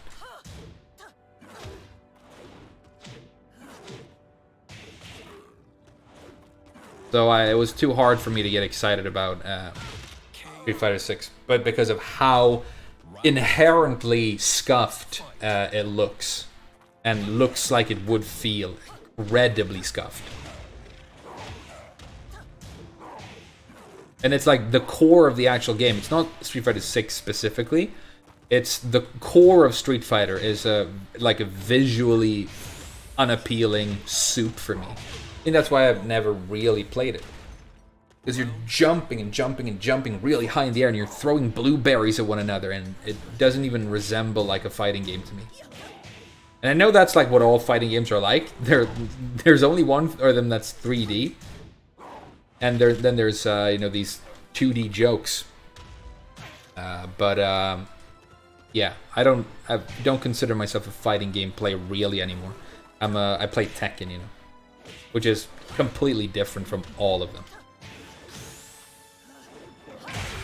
That's luck.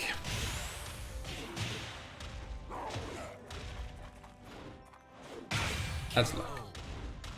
Nice luck, dude. Round four. They talk and then, because, okay, so why is Tekken the more complex and difficult to play game even though Street Fighter moves are that much faster, right?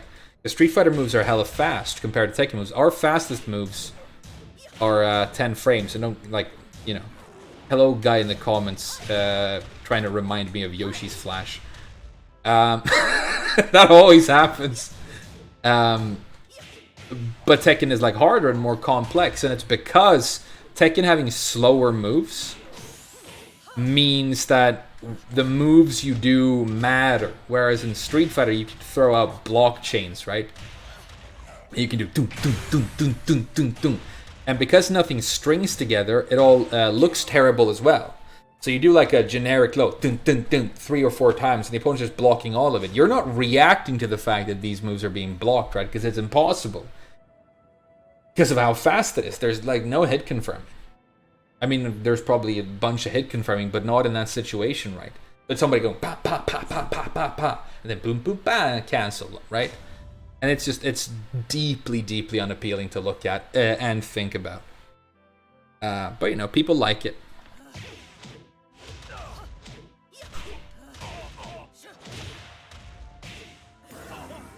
And they talk the whole time.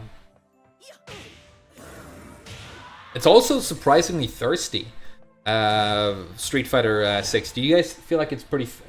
I guess it's not that thirsty for a 2D Japanese fighting game. Are there any, like... Did they add... Okay, so what does it have? Because they gave Jury clothes, right? But everybody's got a big fat ass. Did they add any, like, you know, very young girls at all? Is there like a Red Riding Hood character?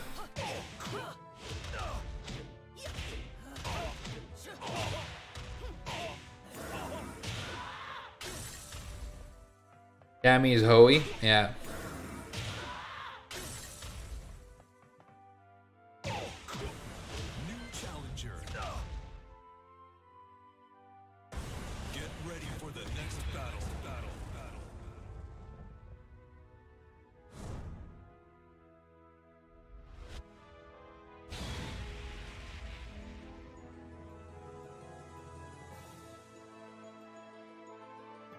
Great as a different king.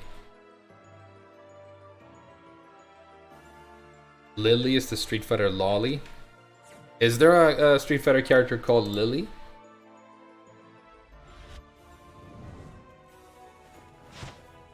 Oh, Lily with a Y. Let's start this. Round 1. Oh, wow. Fight. Okay. The first like image that came up was her doing her, I guess, ultimate, and it's her like spreading her legs in the air, and she's like, I don't know. She looked like 10. Well, you know, gotta have tiny girls in your video game.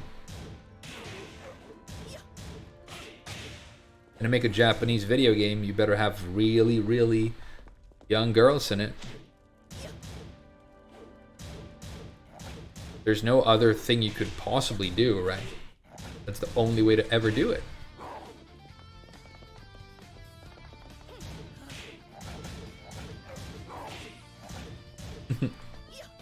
That's dumb.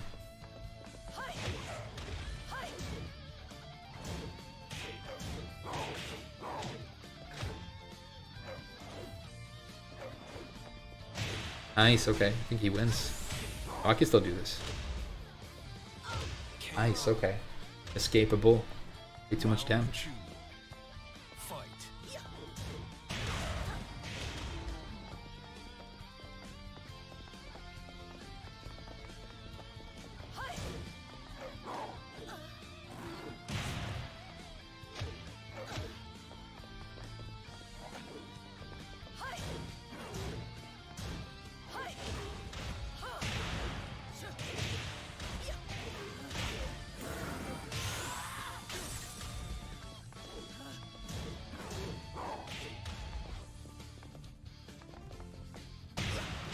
KO.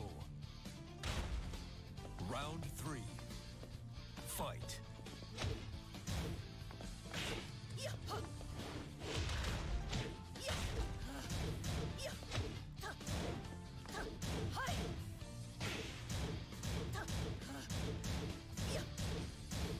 Good luck.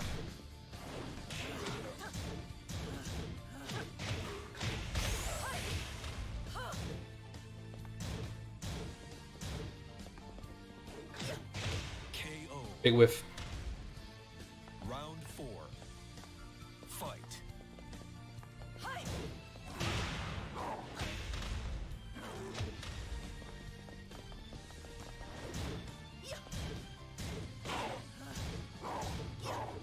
Ah. Panicky Atlas Hammer because you can't play. Good choice. KO.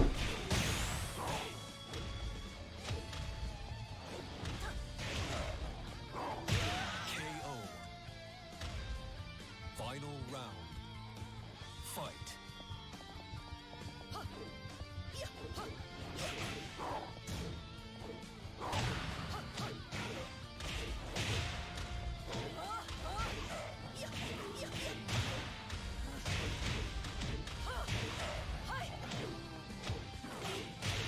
Ow. How did he hop kick me there? Was I on the side maybe?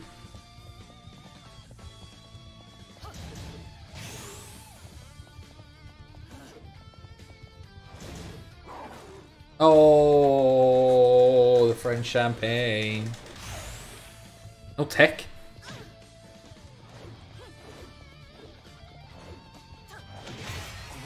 Easy.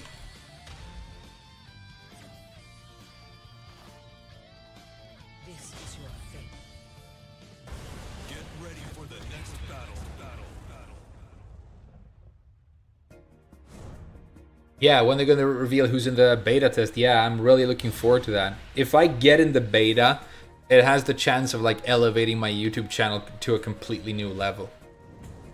Exclusive, or like almost exclusive access to like the game for the first time, except for that like secret thing where they invited people to a secret thing. And like, yeah, I mean, for content creators, getting access to the beta is life-changing. So for that reason, yeah, it will be sad if I don't get in, but if I don't get in, just have to deal with it.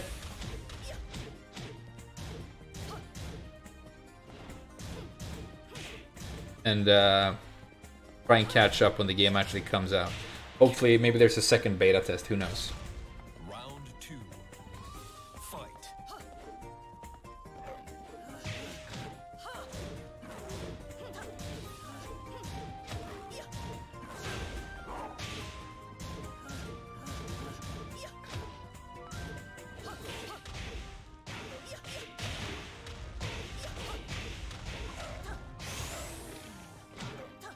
KO.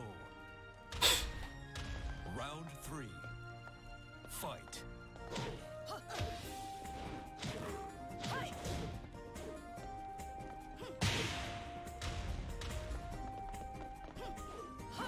Nice.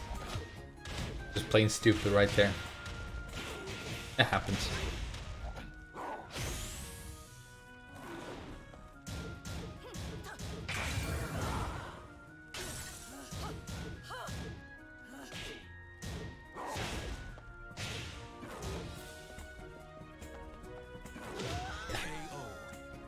Yeah, that was gonna happen. Round 4. Ugh. Fight. Pretty sure I blocked it or broke it, dude.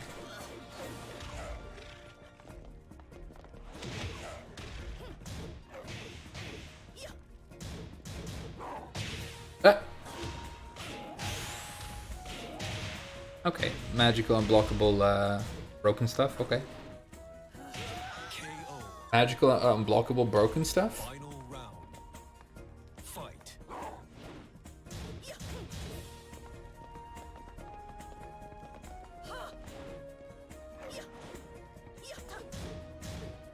Never falling for that, huh?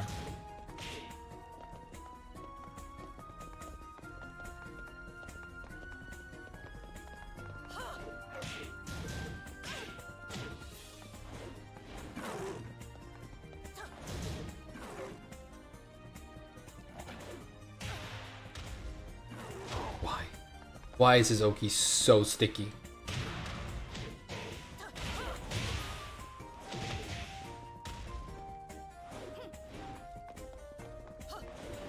I mean, I like the fact that he's like really worrying about positioning the whole time.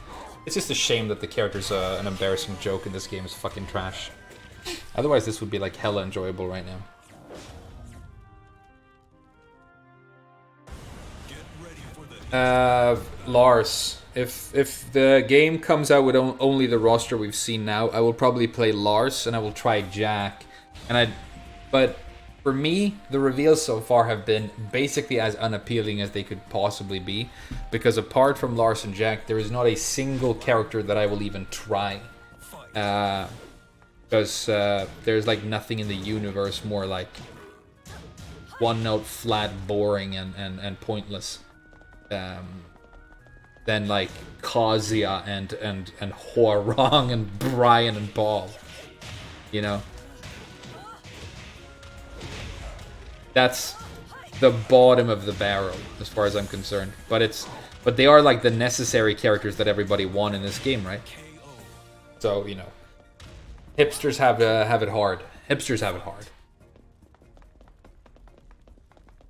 Liking cool characters in Tekken is like not a good idea. Because they're not going to be in the games and they're not going to be good. Only popular characters are in the game and are good.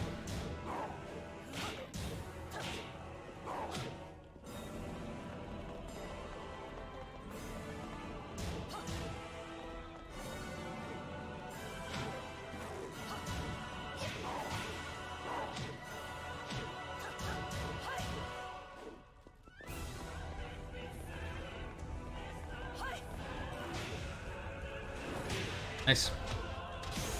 You block too much. It's really boring to have to look at.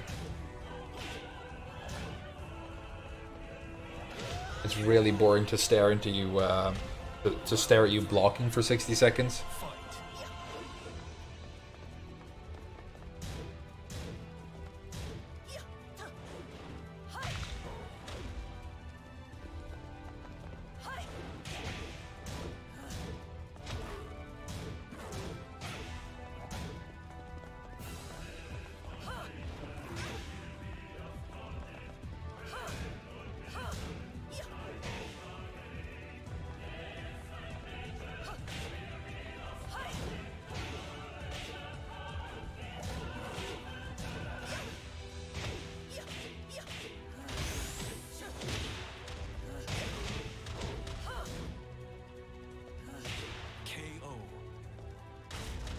Round 4. Fight.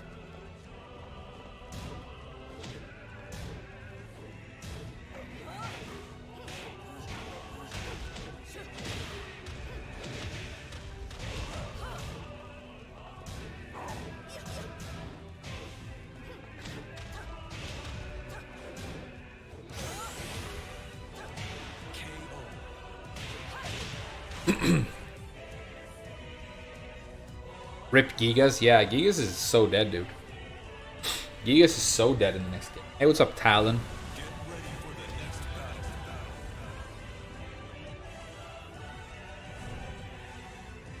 battle. Yeah, odds are they will do another beta. Yeah, I hope so. And I hope they do an open beta. But yeah, mainly because I really love making content for this game and doing like funny videos. I think getting into the beta is going to be like huge for me as a content creator. And if I don't get in, yeah, that will be the part that stings. The fact that like all those fun videos that I could make. And I also like, I don't know, I mean, maybe I'm like tooting my own horn too much here, but I feel like if I have access to the beta, I will probably look at and talk about things that other established content creators who play this game might not. Because I'm not worried about saying something that Namco won't like. And I'm also, like, I have opinions that, like, a majority of the Tekken players wouldn't agree with, but a lot of people do, right? It's like, and I'm gonna, like, because everybody's just gonna go do free electrics and Duria, but, you know, like, I want to make videos about Jack and Gigas and look at them, and, you know, also, like, I'm gonna see the beta test as a huge opportunity to actually provide feedback, because this game, like, being good really matters. And a beta test, the point is, like, they probably just want to, like, see if the netcode works or whatever. But it should also be about us providing feedback. Like, this needs to change, and this, and I don't know. I don't know why, but I feel like maybe I could be a little bit useful. because, or at least funny, you know. Round 3. Fight.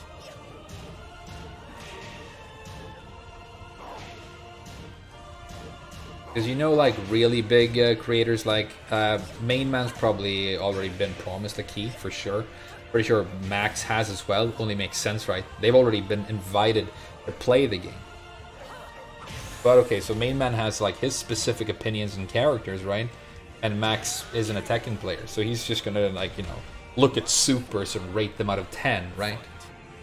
I feel like it would be nice to get a lot of different perspectives during the test. But we'll see.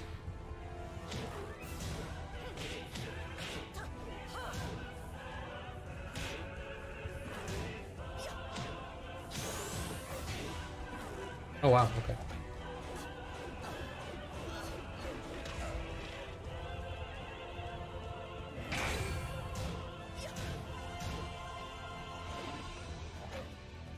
Wow, you throw a lot right now, dude. I should break some of these. You have broken Oki right here and win for free?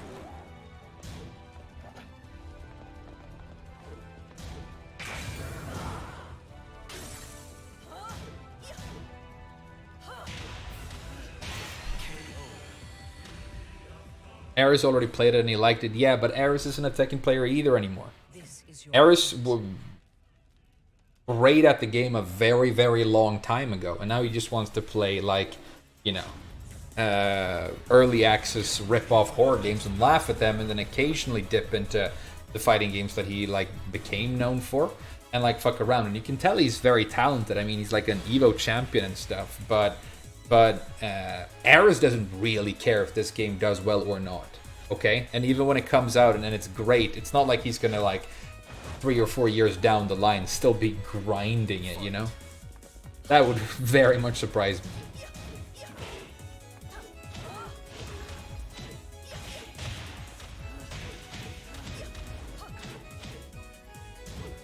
I don't know, I feel like a lot of people are gonna just suck the game's dong really, really hard, and I think that's what I'm predicting the tone is going to be like, and I think that's less useful than actually seeing it as an opportunity to improve the things that will inevitably be wrong about the game, and areas that need changing, that need help, right?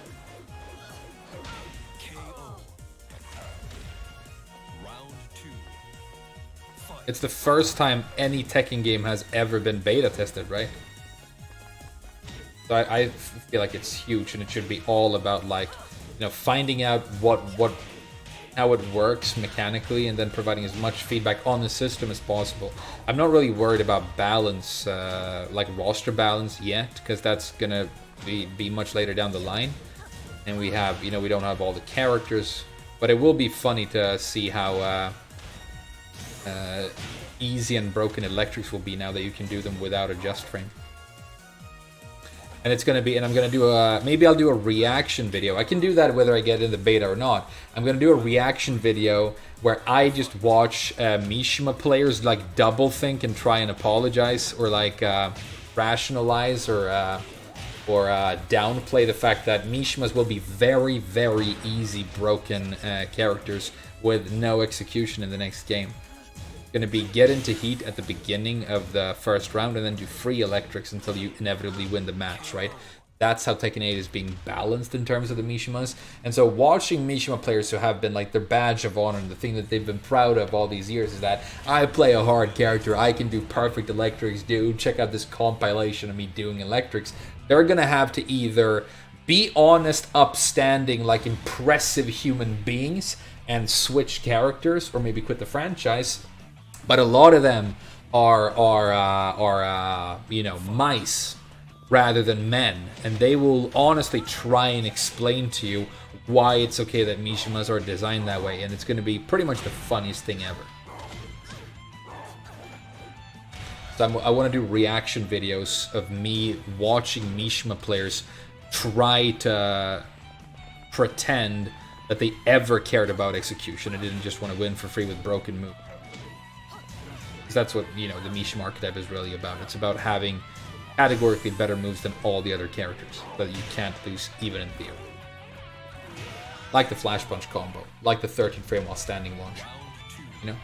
There are no execution characters now. Tekken 8, they are probably the easiest ever.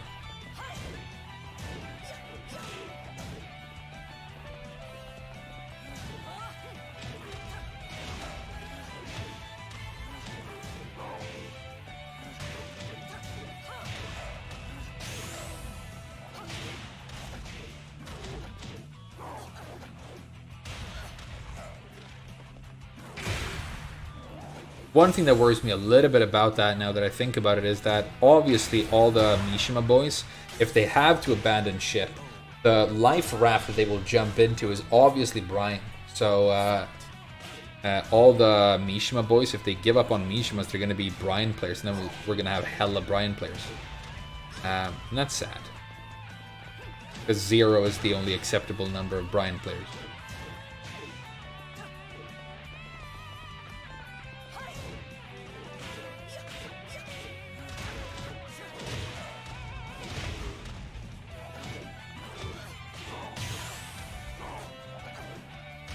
Broken Oki win for free.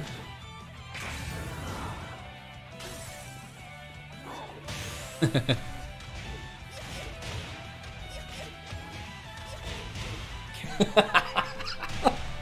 was fun.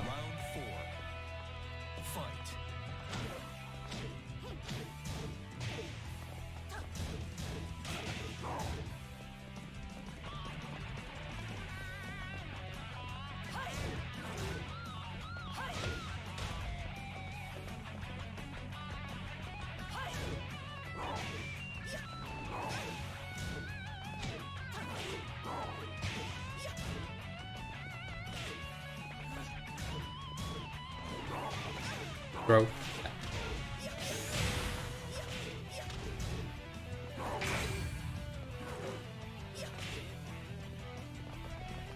Yeah, I feel like I'm starting to wake up a little bit here. Yeah, he's probably got inescapable oak here. Yeah, some sort of thing that you have to like magically get away from. Otherwise, he just collects 20. Game's trash.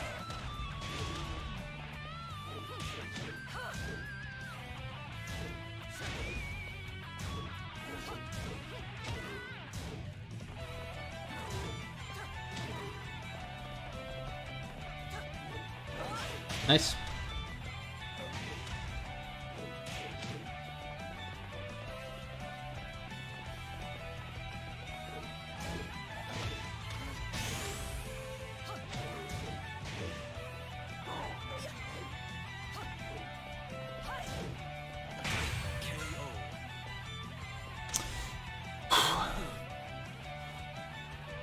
Stay down? Yeah, but then his lows hit, you know? Delay tech roll to the left should get you out. Yeah, if he does that option, but that's my point. That's my point. He can do another thing that beats that, and maybe it gets even worse. You know, you deal with that thing correctly, and he launches you. It's this thing called a mix-up. I hear it's a thing in this game. What's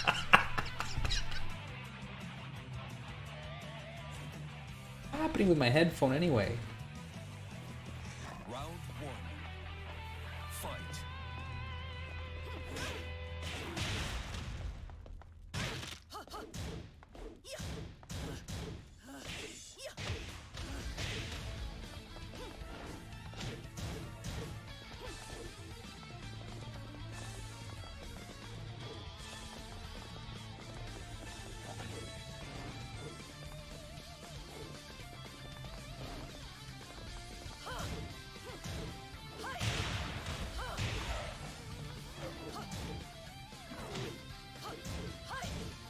Big mistake.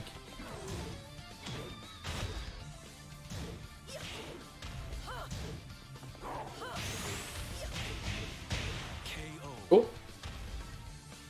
Round 2. Fight. Nice.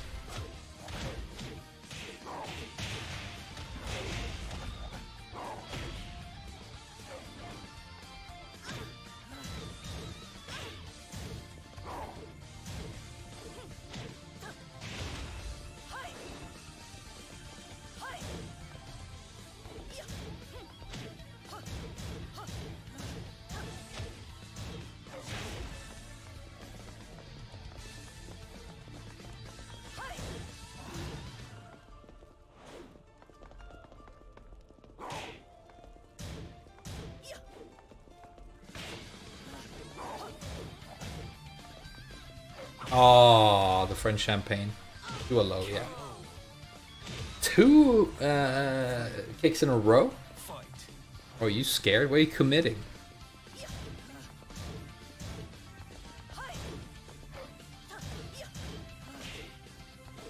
Nice. Damn. Pathetic. By me.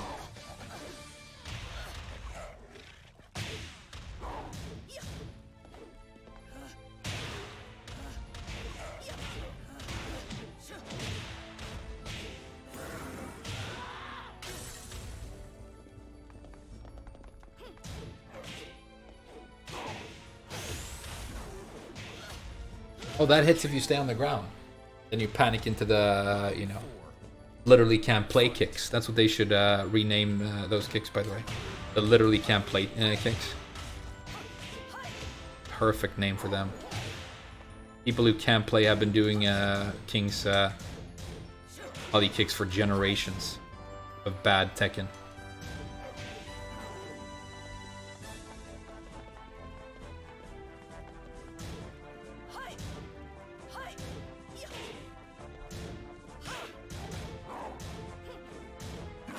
Oh, of course. Of course! I'm doing it! Of course. Good punish.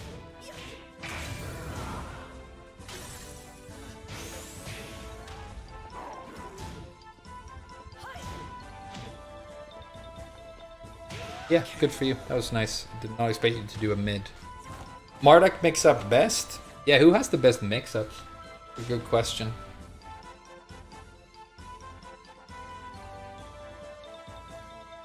Tekken 8 raid charts? Yeah, Tekken 8 raid charts are one of the biggest confirmed giant flaws of the new game. They need to be hella looked at.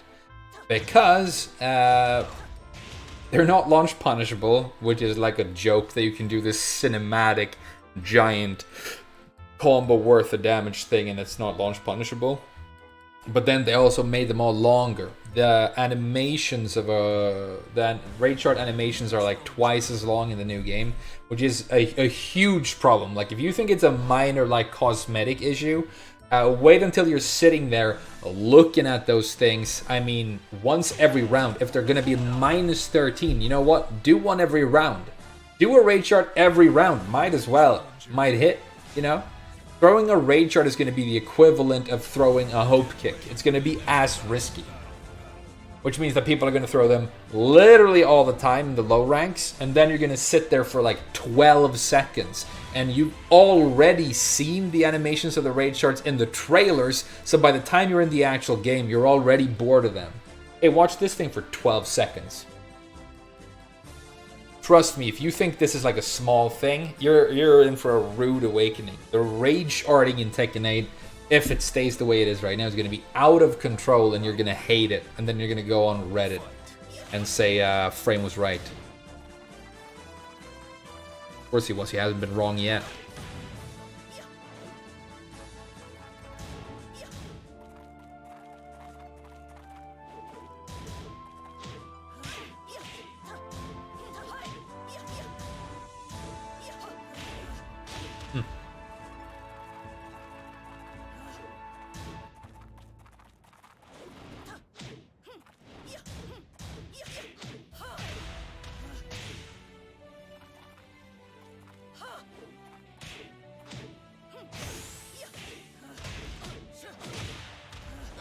KO.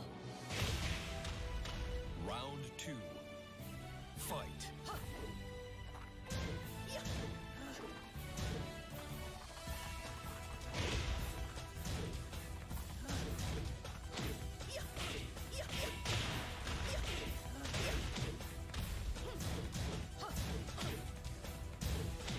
He wants to duck the high. I'm not going to do the high.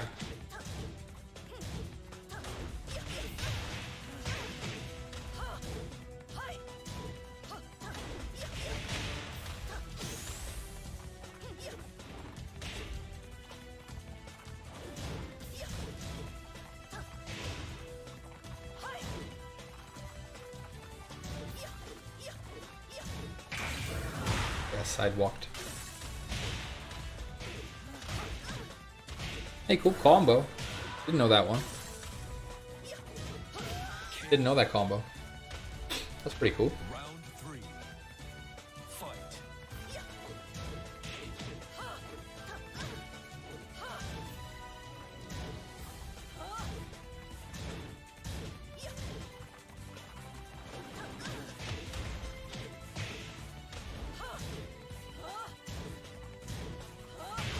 Nice.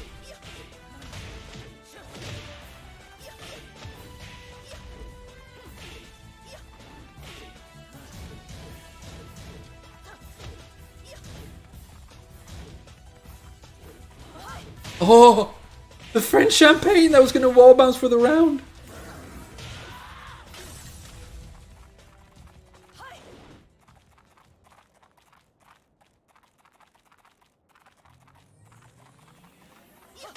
Ah. Round 4. Fight.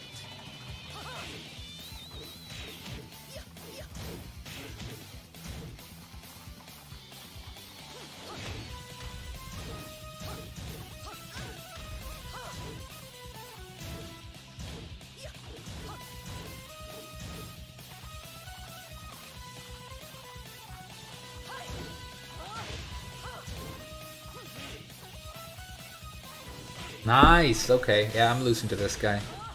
I hate this. Hate this. Hate this right now. I made every mistake. And I was like thinking the mistake before I did it, which is how you lose at this game.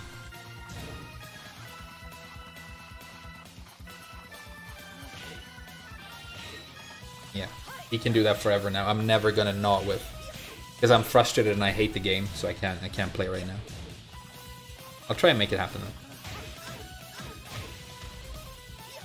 For you guys.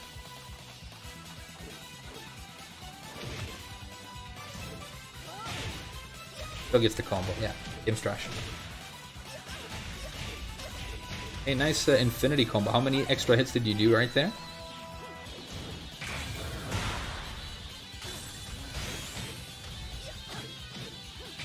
I win. GG's. Let's go again.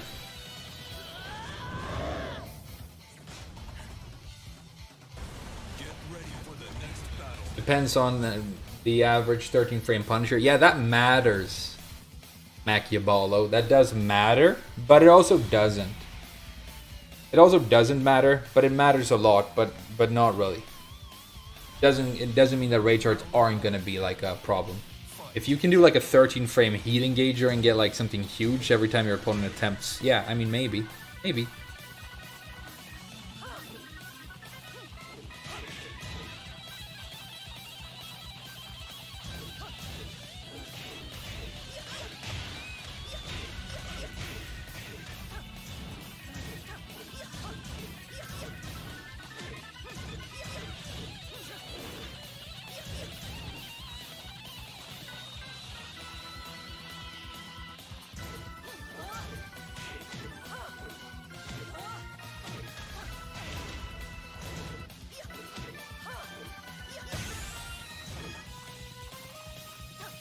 Oh no.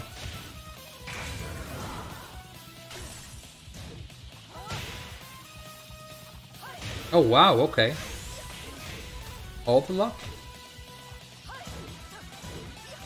All the luck all the time and then infinite luck forever? Just luck and dumb stuff? Okay, well played. Nice luck and dumb stuff.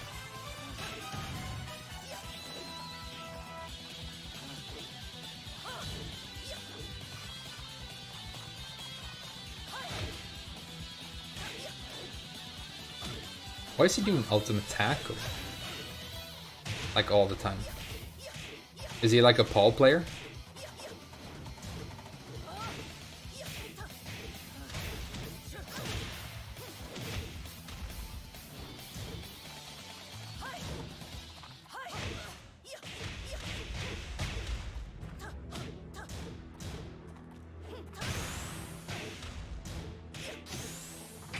Oh! Oh!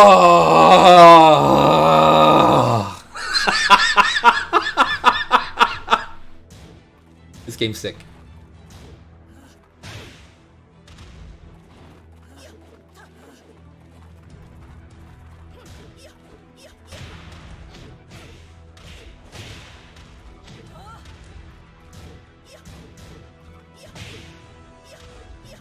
course I don't get a combo. Why wouldn't I get a combo right there?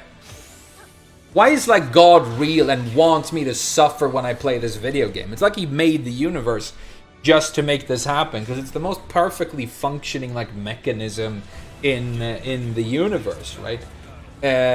Dumb stuff will happen to me and not to my opponent when I play Tekken. That is like, you know, more precise and true than any measurement ever made in quantum mechanics, dude. It's like the universe is a machine to make me, you know, regret playing Tekken. Literally the most self-centered thing ever said by a person. Hey, shut up.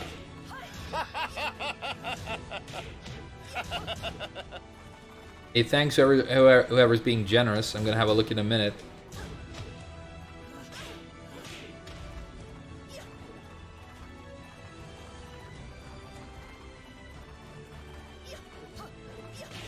Yeah, okay.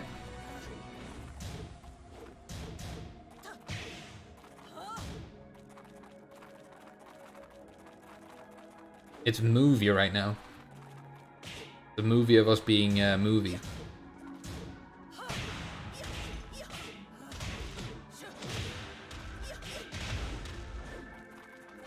No.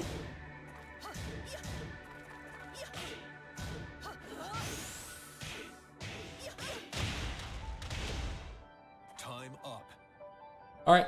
Round 2. Fight.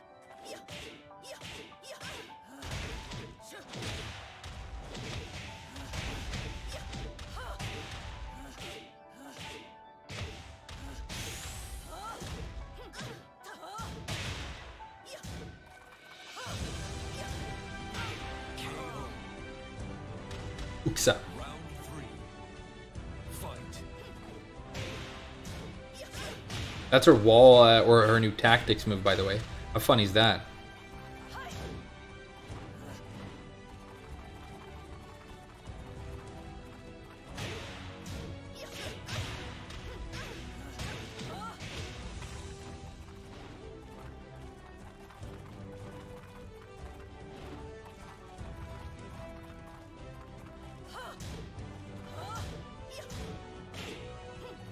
We've done that several times today, trying to double up on back 1+2s. It's not a thing you do with Zafina. And every single time, against the King earlier and against this guy, all they do is backdash and launch perfectly for a whiff punish. So that's like a confirmed not a good strategy. Good punish. She actually went for the optimal and killed. That was sick. This guy's good.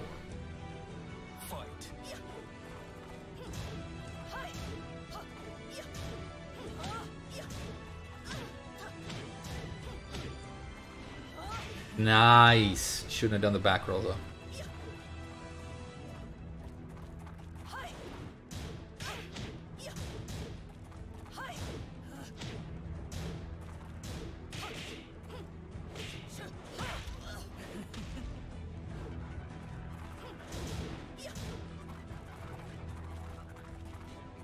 Good match.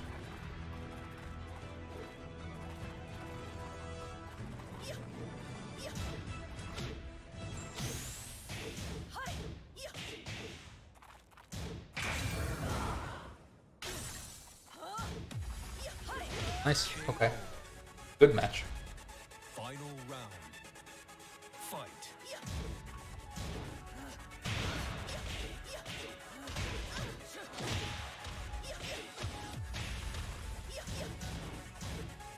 Nah.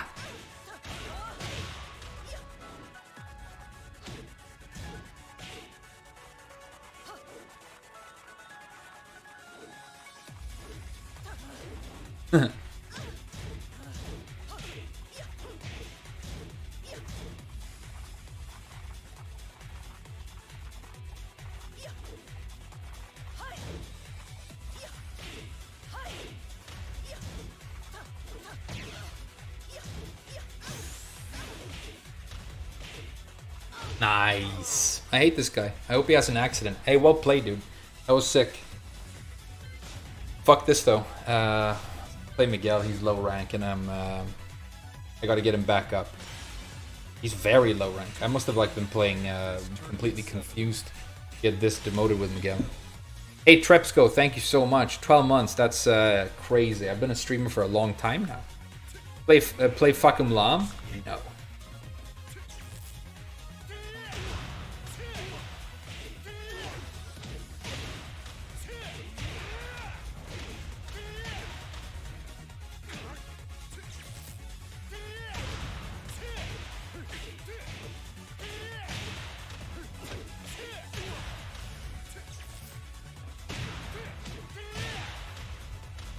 Play Kazuya?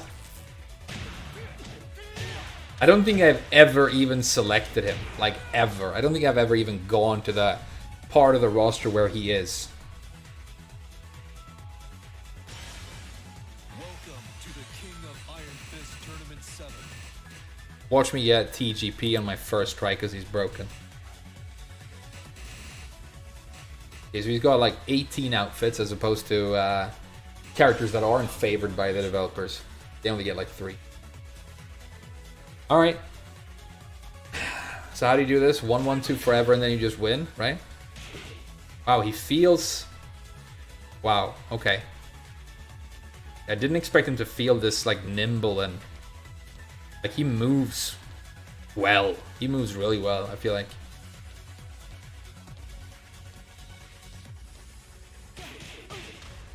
And the delayed final hit, right? Yeah, okay. So so broken that it's an entire playstyle. So this right here, game ruining. Game ruining. And the Vortex Hell Sweep. Wow, that feels... You can tell it's like better than Bob's Hell Sweep the moment you do it. It just is. Just see, look at the Oki. He's right there, and that's stature kick, right? Okay. Oh wow, the range is crazy, huh? The range is crazy, huh? Okay.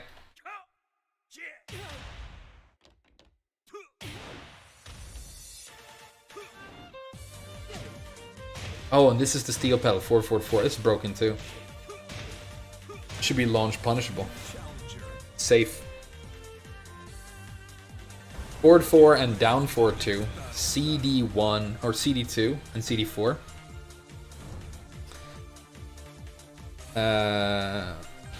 Yeah, I think we're just gonna do jabs basically and hell sweeps, and we'll win.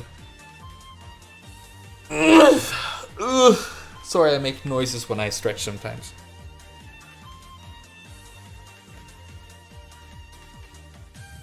It's officially the first time I've ever played Kazuya ever. Oh, it looks so weird. Oh, I don't feel good. This is weird. I don't want to be here. Okay, so what do? I just win for free with broken electrics, right? Or broken jabs, even.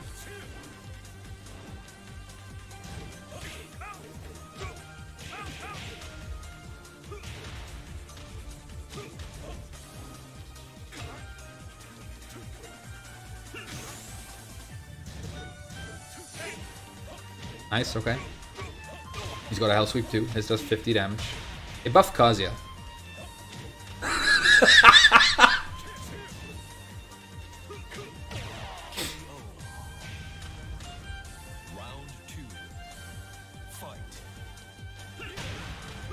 How do I like spin or combo with this character?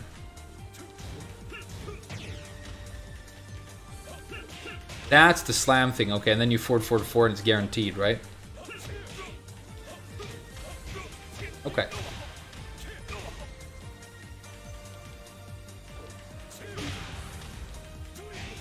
Nice.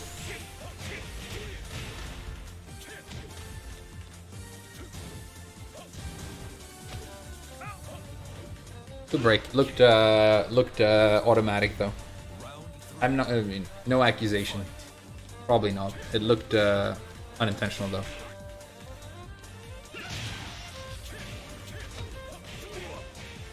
Nice little conversion, dude.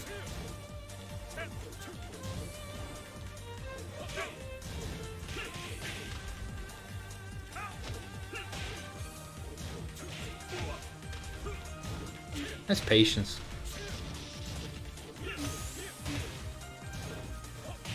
Nice patience. Round 4. Fight.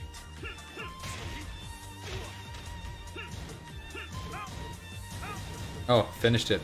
Shouldn't have.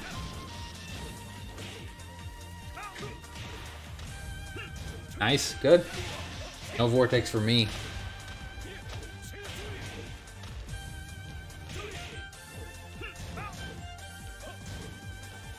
It is weird to not really have a launcher. If I had a hope kick now, I would be spamming it.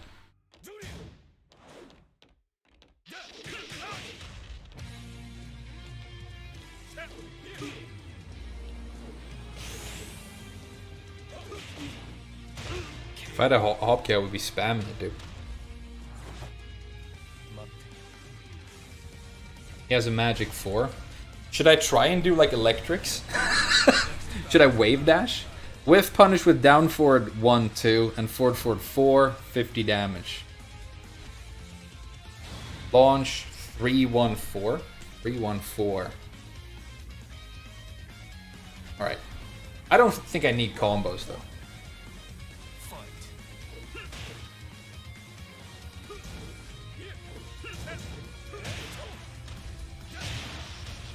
Yeah. Divine Ruler, and he's like doing hook fists. People prioritize strangely in this game. Yeah, my while standing 4-4 is broken as well, right?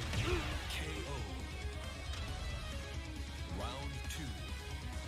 Fight.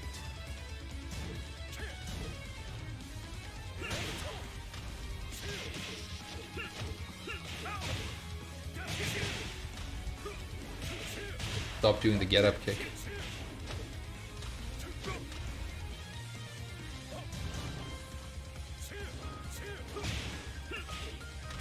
How do I combo?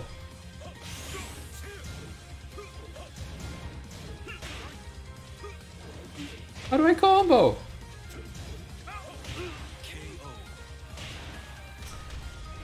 Did I snipe? I don't worry, I'm not gonna be here for long.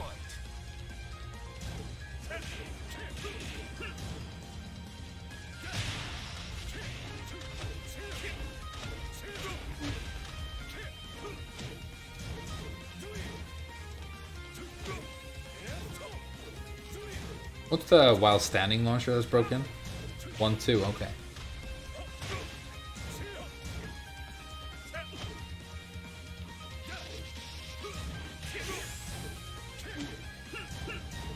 Blocked at that time, no punish though. Hey, well done, Sail Was. Yeah, I'm surprised how he felt so easy to move with. I expected him to feel heavier. He felt very light. Anyway, hope he's not in the next game. I know he is, but I hope he isn't. Terrible design. Hey, do you guys want to keep doing the Elisa climb? Remember her?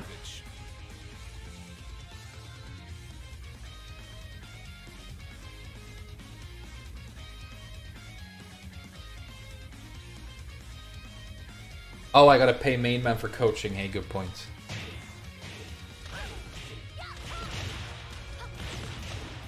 That's what you do. I wonder what he like. If I know literally nothing, like I don't know literally nothing, what does he teach you first? Does he just teach you electrics? It's gonna be like teaching someone like an execution thing is almost impossible. Would be pretty much impossible in a coaching session because it's just constant trial and error for them. So you'd have to give them like tips and then let them go and like get back to me after 5 hours, right? Not that it takes 5 hours to learn how to do electrics, more like 5 minutes.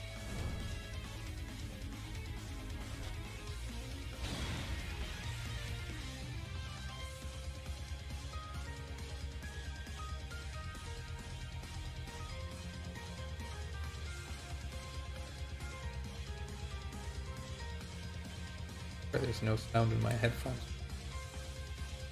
So low. They're like broke while I was streaming. Okay, now we're playing a character that I am interested in. This is going to be fun. And who probably will be in Tekken 8, which is cool. Oh.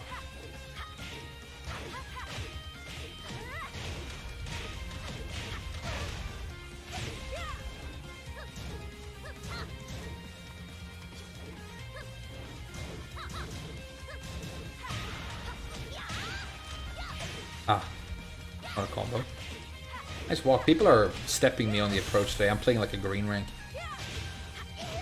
Playing like a total green rank today because I'm getting stepped on the approach all the time. It means that I shouldn't be attacking when I am.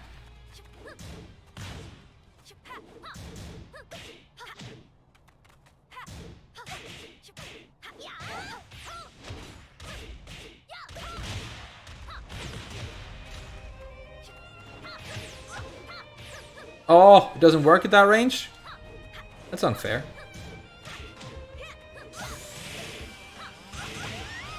In sauce.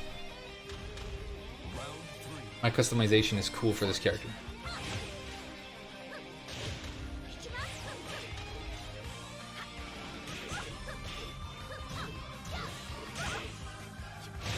Nice, okay.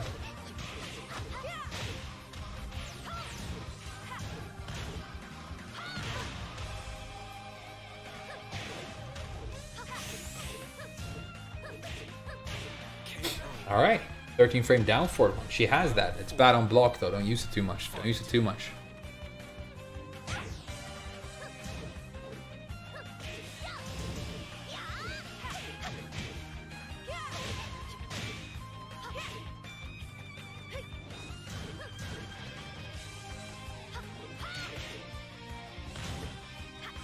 Okay.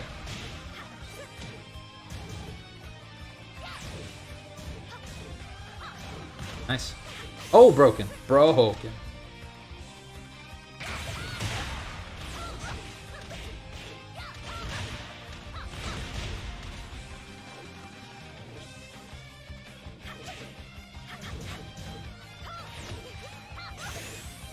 Ah! Good choice.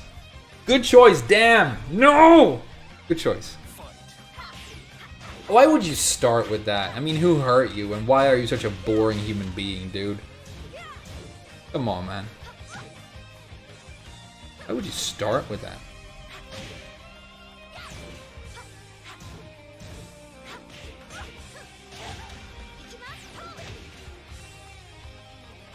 Big whiff. Beautiful punish. I hate this guy.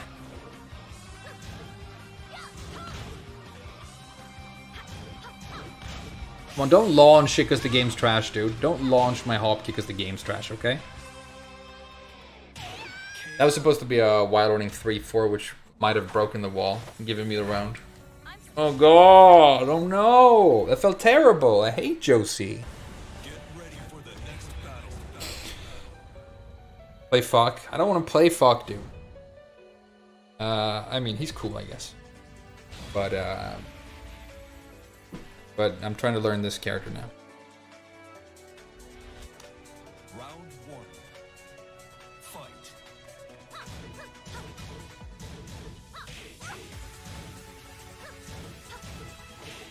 The broken crush properties on range. Your down 4-2 is poorly designed. It needs to fatten or fuck this character. Well played.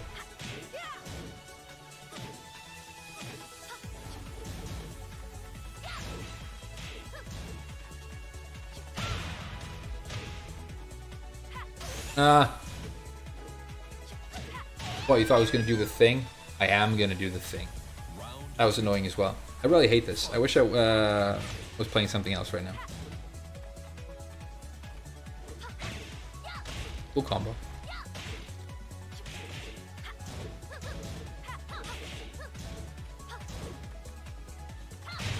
Broken. Don't get a combo. Or the move needs to be made unsafe. Either or.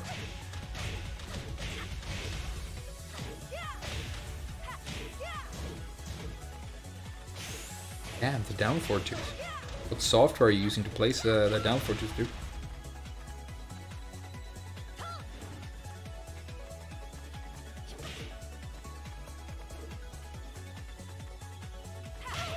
Nice. Down 4-2 spam is the core of this character, by the way. Broken. Good punch. He's done that both times.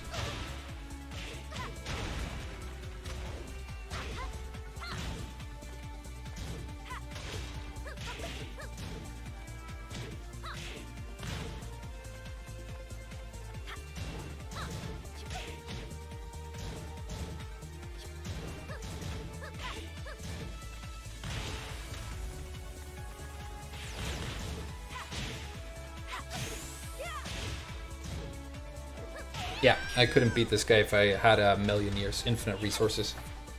I'm not interested in trying a single more time, but I could sit here forever and I would never touch him. That was insurmountable. Well played. Mainly because the game is poorly designed though, and everything about it is trash.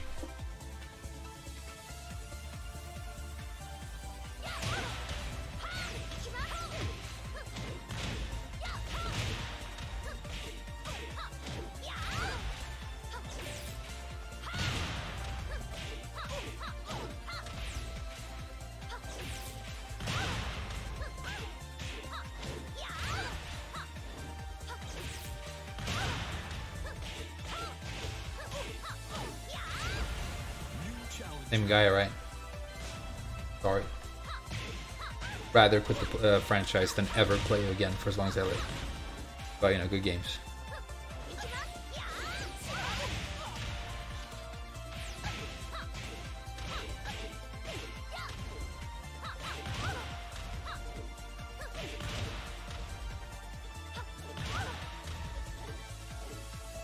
It's weird with this move, because it is her 12 frame, right? But it looks so much slower than 12. It's one of those weird animations, like Leo's down forward one. It looks way slower than 12. It looks like a terrible slow punch that won't like do anything. But you have to remember it because it's her Punisher.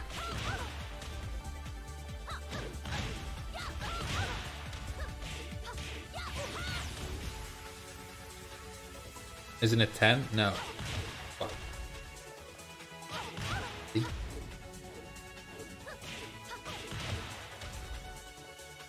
3-2.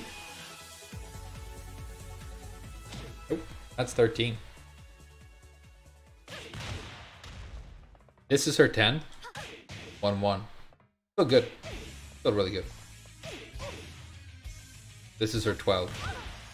Bad range. Guess this is her 13.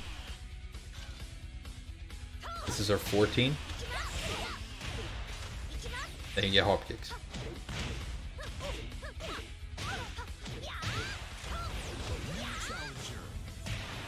I guess back 4-4 is another 50 now. Get ready for the next battle. Yeah, she's a very strange character. I like her though. I like her more and more now. I used to not be interested in her at all, but it's fun. And chainsaws are cool as well. Oh, it's God Hands. Okay, let's go. This could be a good match. Thank you, God Hands. I was struggling for good matches, dude. People are playing Claudio out here like that's an acceptable choice to make as a human being. Chill the music down a little bit. Yeah, good luck. Let's go. I wonder if he's gonna do CD2 again like a crazy person.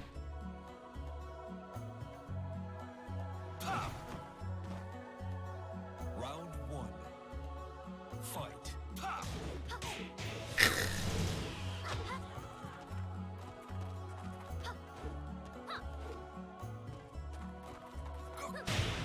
Four, 4-3. That's the move that God Hands uses that I don't, you know?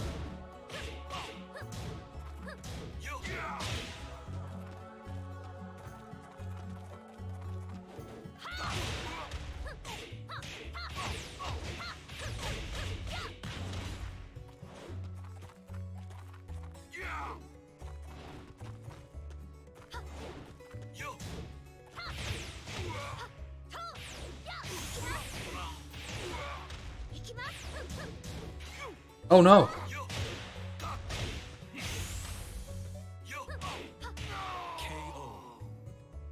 My customization looks extra cool on this stage because it has good lighting.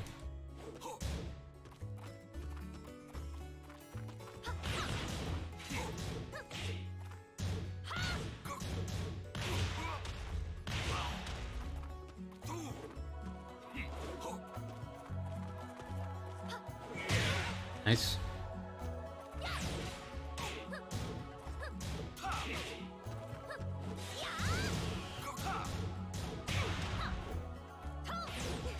Nice, okay. Back 3. Good. Hell sweep. Mix the hell sweep. That was the right choice. Well done.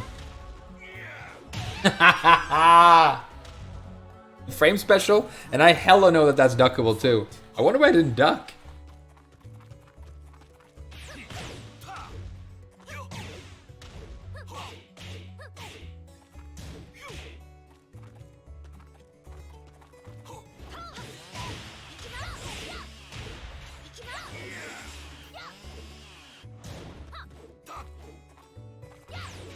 Good duck. Back 3. Oh, back 3?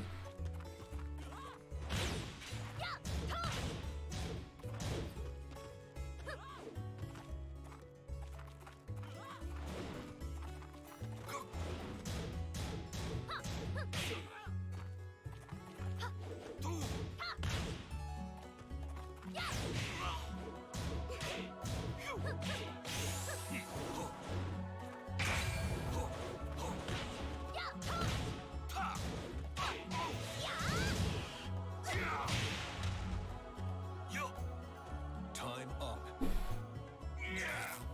Round 4. Fight.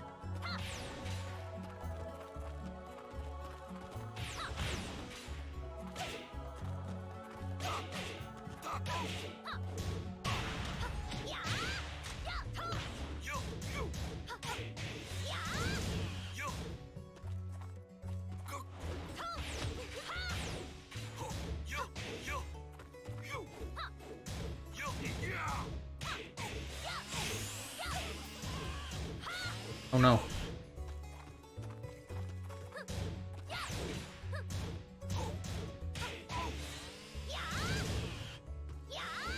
Big whiff. Nice. Great strike. Oh no. Bad luck. なして私こんなに強いの Get ready for the next battle.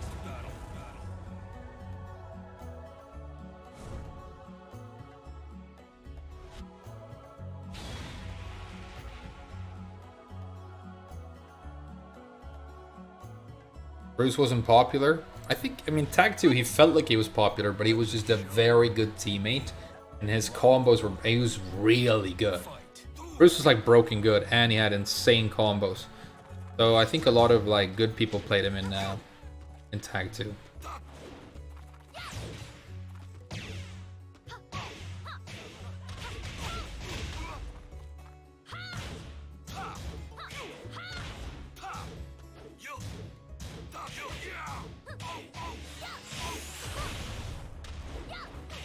No. Oh.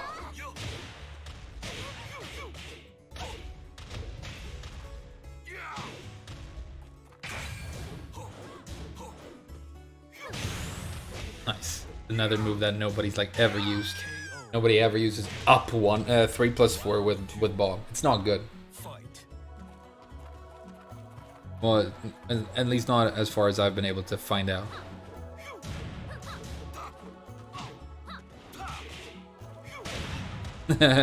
Sorry I said that.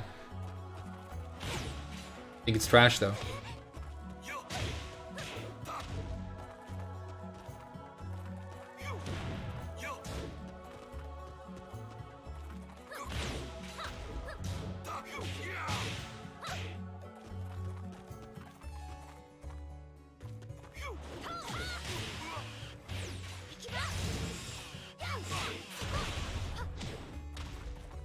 Learn that combo.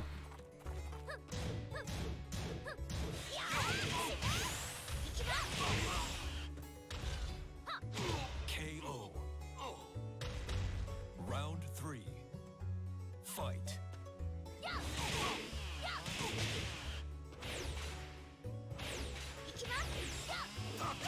Yes.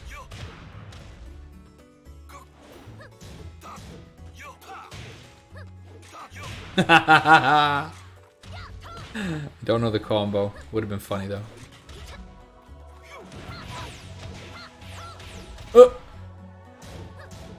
How though? KO. Round 4. Fight.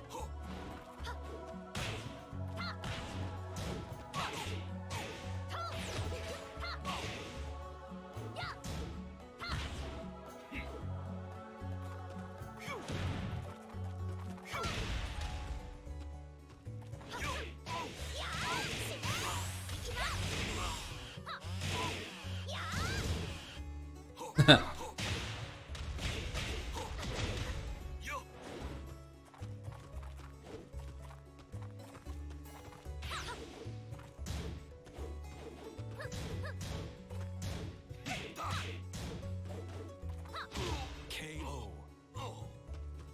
実は私強かったんです It's more the characters they put into the game, it's not only popularity, but popularity is a big factor, right?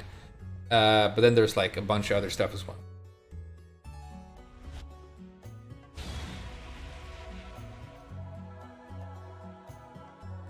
Is it just Harada saying that? You know, that's a good point, RDG, because a lot of people, like, when we talk about this game, it's as if Harada is still developing it, like, on his own, whereas he, you know, is somebody who probably has a lot of influence in that world, but his job is, like, esports. He's a marketer and esports guy now, who a long time ago came up with the franchise, but it's not like he's developing these characters. And it's not like he's, you know, able to play the game or whatever. So yeah. But we still go thanks Harada when something goes wrong.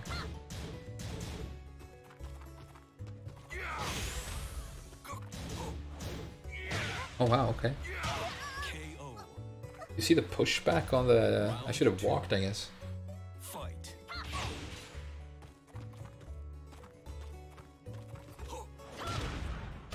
Guaranteed.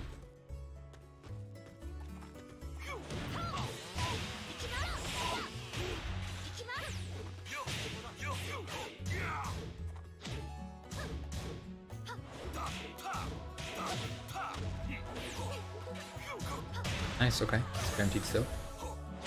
Nice, still guaranteed. Damn, 2 rounds up? Even though I should have been winning? Okay. 3. Fight.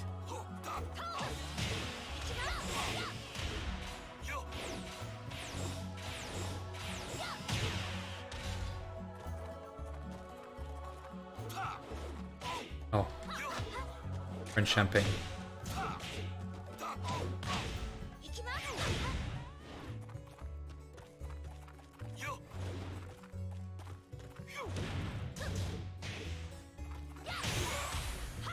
ます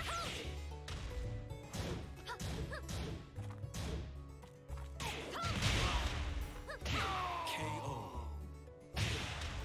Round 4. Fight.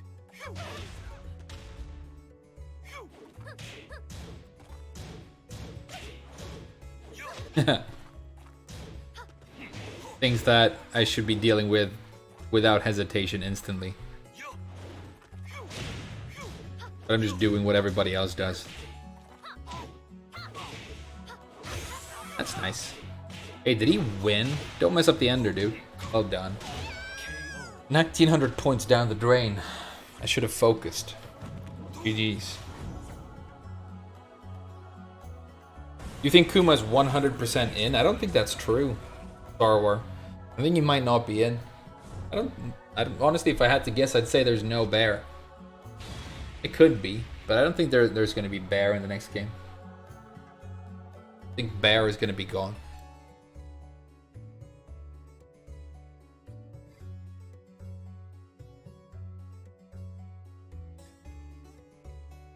Yeah, Katarina is cool. She's the deadest though. Her and Gigas are so dead. When we play Tekken 8 and people are gonna be like, or Tekken 9, who do you want for DLC in Tekken 9? And people are gonna be like, bring back Katarina, remember her. But then nobody does.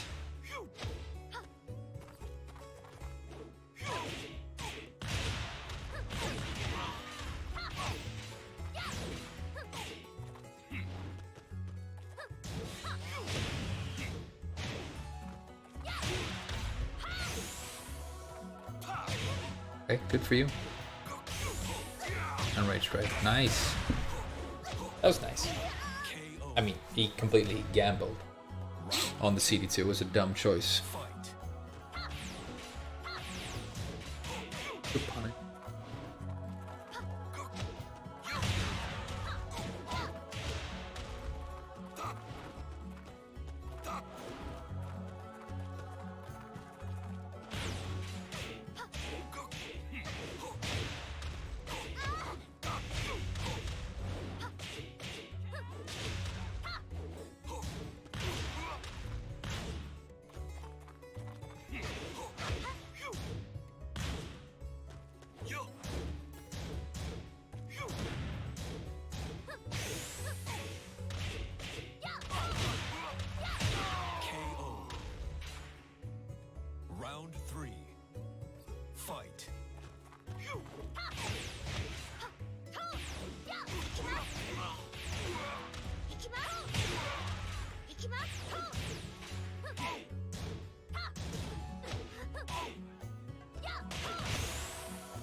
Round 4.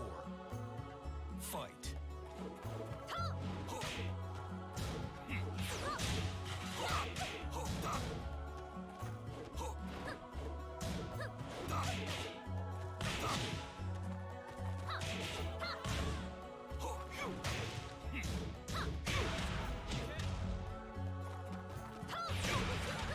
Oh.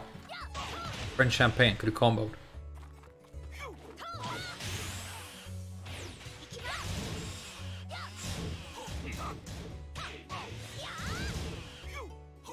Should have known. He does it every time.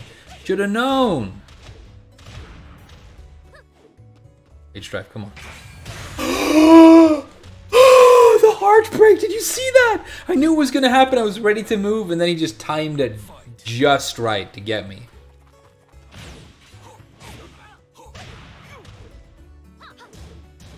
Good block. No. You didn't even intend to do back three.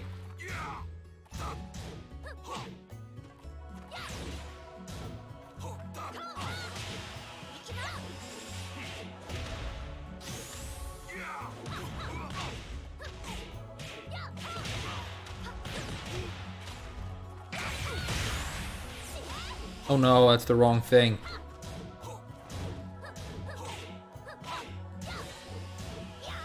Oh.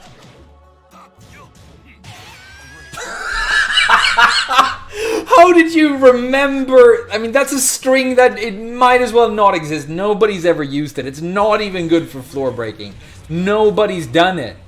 But the reason it worked, right, is you have strings with Bob that are like, they have a low in there. So I got confused. I'm like, oh, it's going to be the one with the low in the middle. But then it wasn't. And I just, and I pressed. Oh, God. You complete skank, Godhands. How dare you? That's not a string that gets done, okay? Don't ever do that string on me. 2. He's up 2? You're not up 2. You didn't beat me twice. Just know you beat me twice, dude, okay? Keep dreaming.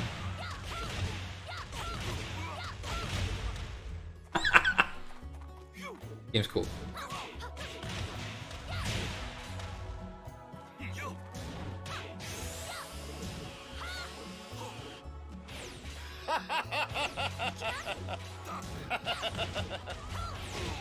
That was an unintentional snake edge. Hey, Ultra Instinct Josie. What's up, dude? Yeah, it's good to be back. Starting tomorrow, I'm off 2 days in a row, so I'm going to stream I think I'm going to stream every day.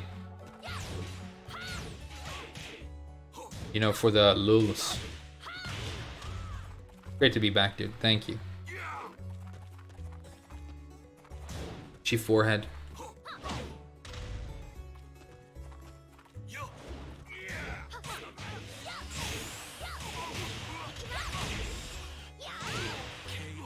Alright, alright. Is he gonna do a miraculous comeback again, or is this finally mine out? No! The range!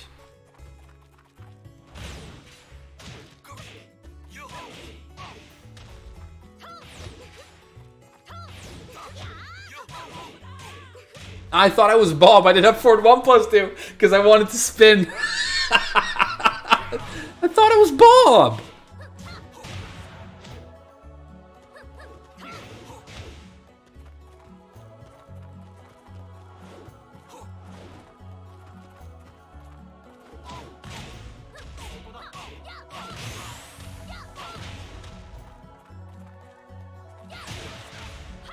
Oh, French champagne. Nice. Okay. Can't wait to see Miguel's design. Well, if Miguel is in the game, then I'm just done, you know? Then I don't have to worry anymore. If they show Miguel, I'm like, okay, I have a main. I know where I'm going to jump in. I know what I'm going to make videos about jerking off the first day this game comes out. If they show Bob, same thing. If they show Katarina, same thing. Like, imagine like a sick, gritty Tekken 8 redesign of Katarina, and she just shows up in the trailer and everybody gets butthurt and then I main her and people cry, and the electrics are free in the new game, and Katarina is unironically way harder to play than all the Mishimas, and they keep crying. Dude, that would be the best thing. Not gonna happen, but you know.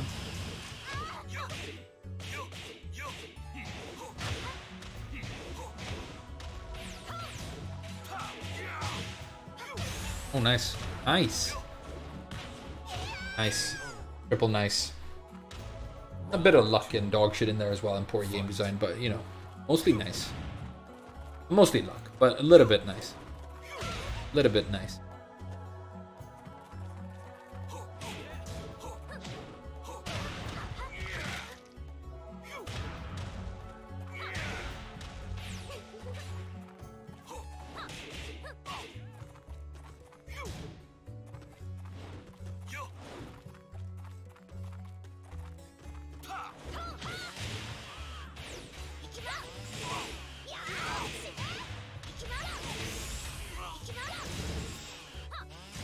Good luck.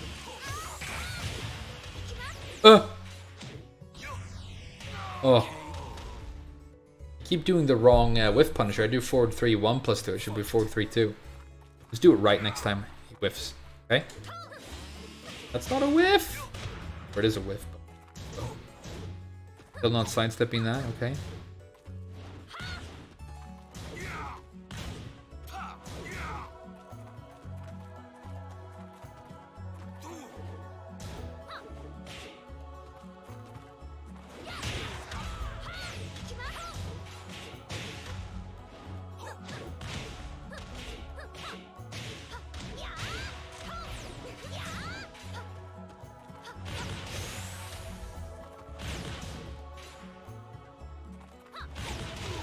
Hell yeah. That was so good. That was so good. Round 4. Fight. Elisa might be next. Yeah, that's true. Elisa is a likely candidate to show up in the game soon. Is it Lars? Ooh, Weivu? God hands. Didn't know you were a Skroop, man. That's beautiful. And then you spaghettied hard. But that was beautiful, dude. Well done. Damn, final round. Focus up. Stop talking. Luck. Luck. Game's trash.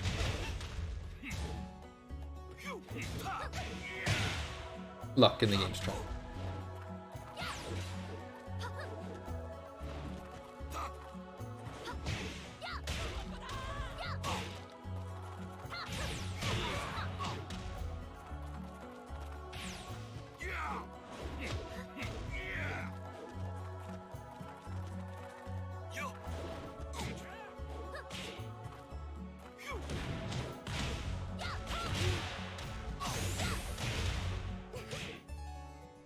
You shouldn't have showboated with the unblockables and stuff. You had me. You were playing way better than I was. Are you giving me points? I don't want your charity, dude. Well played. Get on. Ready for the next battle.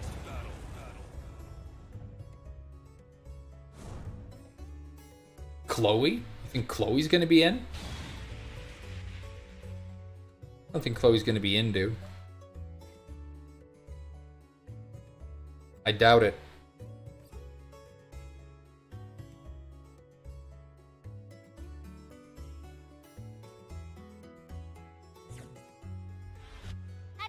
Now, let the show begin. Round 1.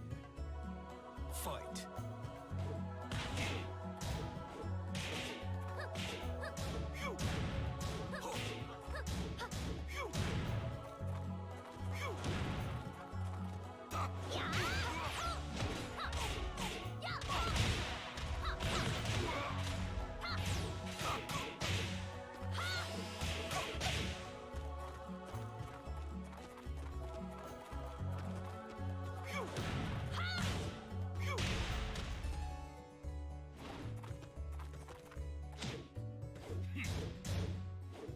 Reduct.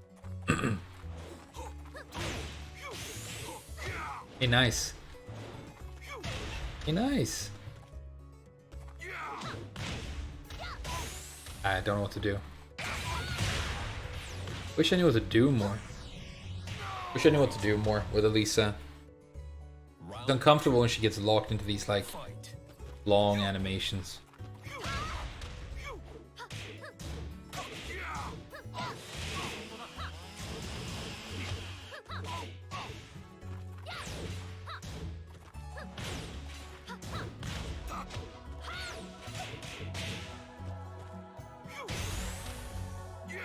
Oh wow, okay. KO. Round 3. Fight.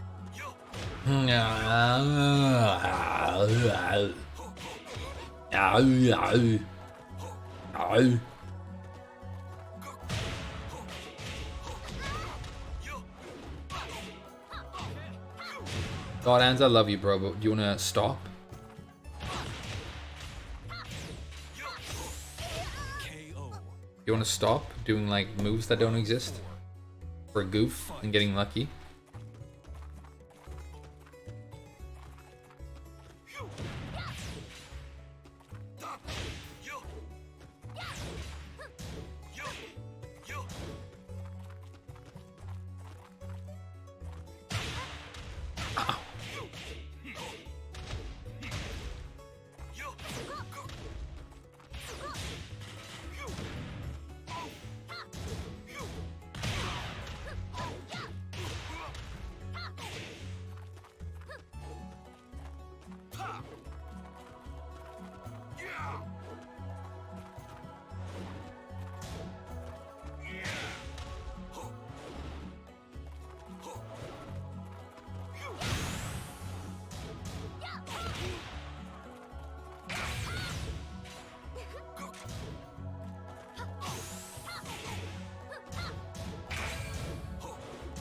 Time up.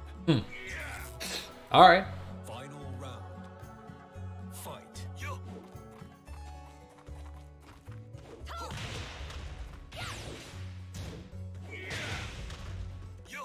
Ah.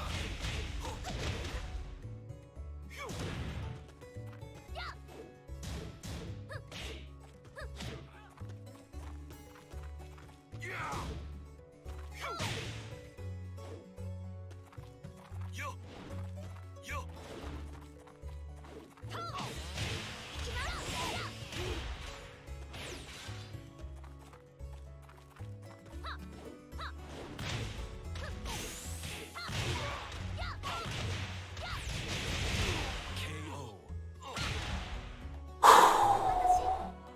GG's. Awesome. Ugh. Get ready for the next battle. Arnold? Now,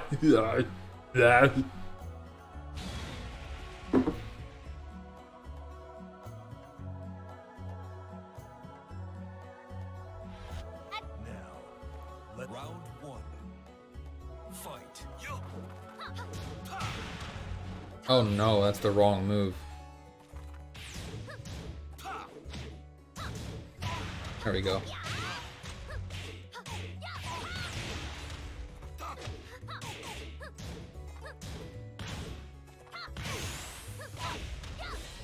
The wrong combo. Still not ducking that.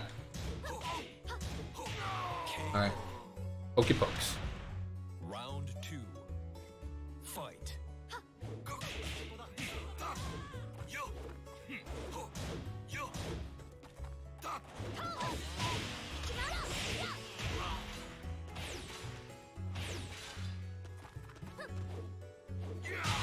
Nice.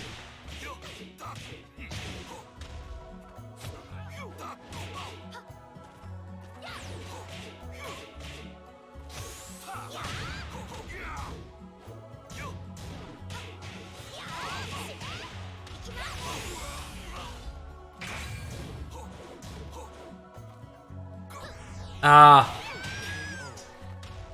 Thinking the same thing. He was faster though. Fight.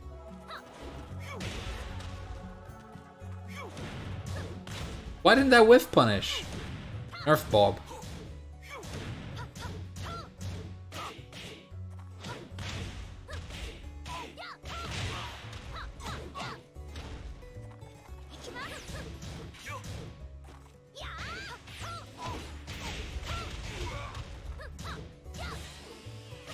Nice.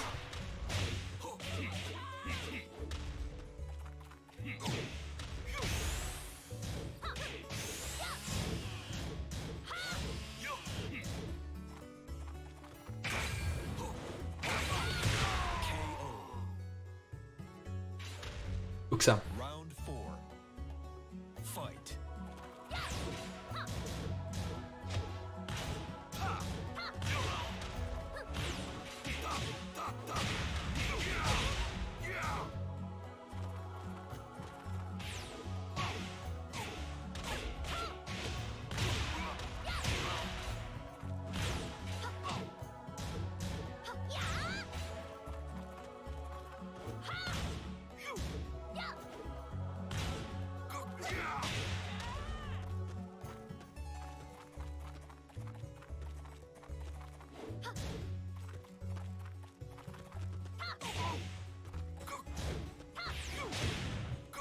Oh.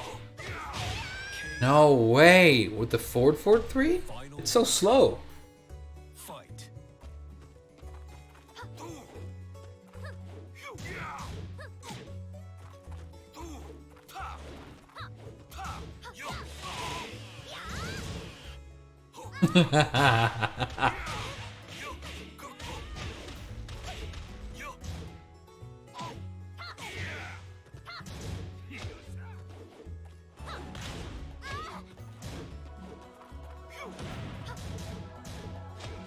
Good. Oh, of course. Hey, well done, dude. Sick finish. Let's let that be. That was a sick finish, so we're gonna let that be this last match of the stream. Well played, God Hands. That was fun. Good game there at the end. Getting better with Elisa? Yeah, slowly but surely. She's definitely not my style at all. But I'm looking forward to seeing what they're going to do with her in T8. What if they make her like a murder robot and they make her like super savage and she's got blood on the dance floor? That would be cool. Hey, it's really good to be back, you guys, and streaming again. We laughed a lot, which was exactly what I wanted to do this morning, so thank you. Let's thank people. Ultra Instinct Josie and Trepsco, who have both pretty much been, you know, subscribers or members of this channel for a year now, which is crazy. Thanks to both of you guys. And then huge thank you to both Sweatington and Michaelis Acapello or Achapello. Both of you guys donating hella dollary dues, even though it's making fun of your language. You know, you do have funny sounding language. Norwegian and Danish. Those are funny sounding languages, man. Hey, thanks a lot, you guys. I really enjoy this, and like I said, I'm off for a couple of days now, so I'll see you again soon. It's not going to be as long for the next one. All right, bye bye for now.